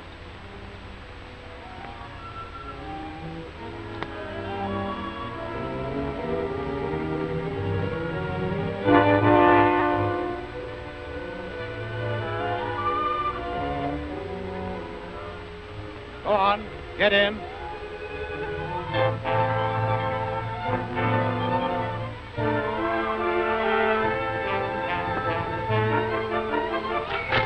Let's rush him. No, wait. Take off.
What are you doing, Junior? Mike and I are playing Marooned on an Island.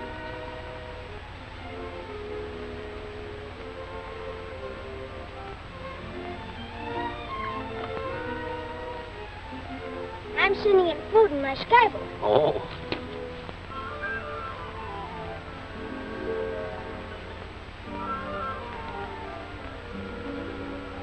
Hey, Dick! Commander came over the teletype just as you left. Read it out loud. Heartiest congratulations to you and your staff on the successful termination of the Stark case. Stop. From this date, you will serve in capacity of inspector in charge of the entire West Coast. Oh, that's marvelous. Let me be the first to congratulate you, Inspector. Thank you, Junior. You deserve it, Dick. Thank you, Steve.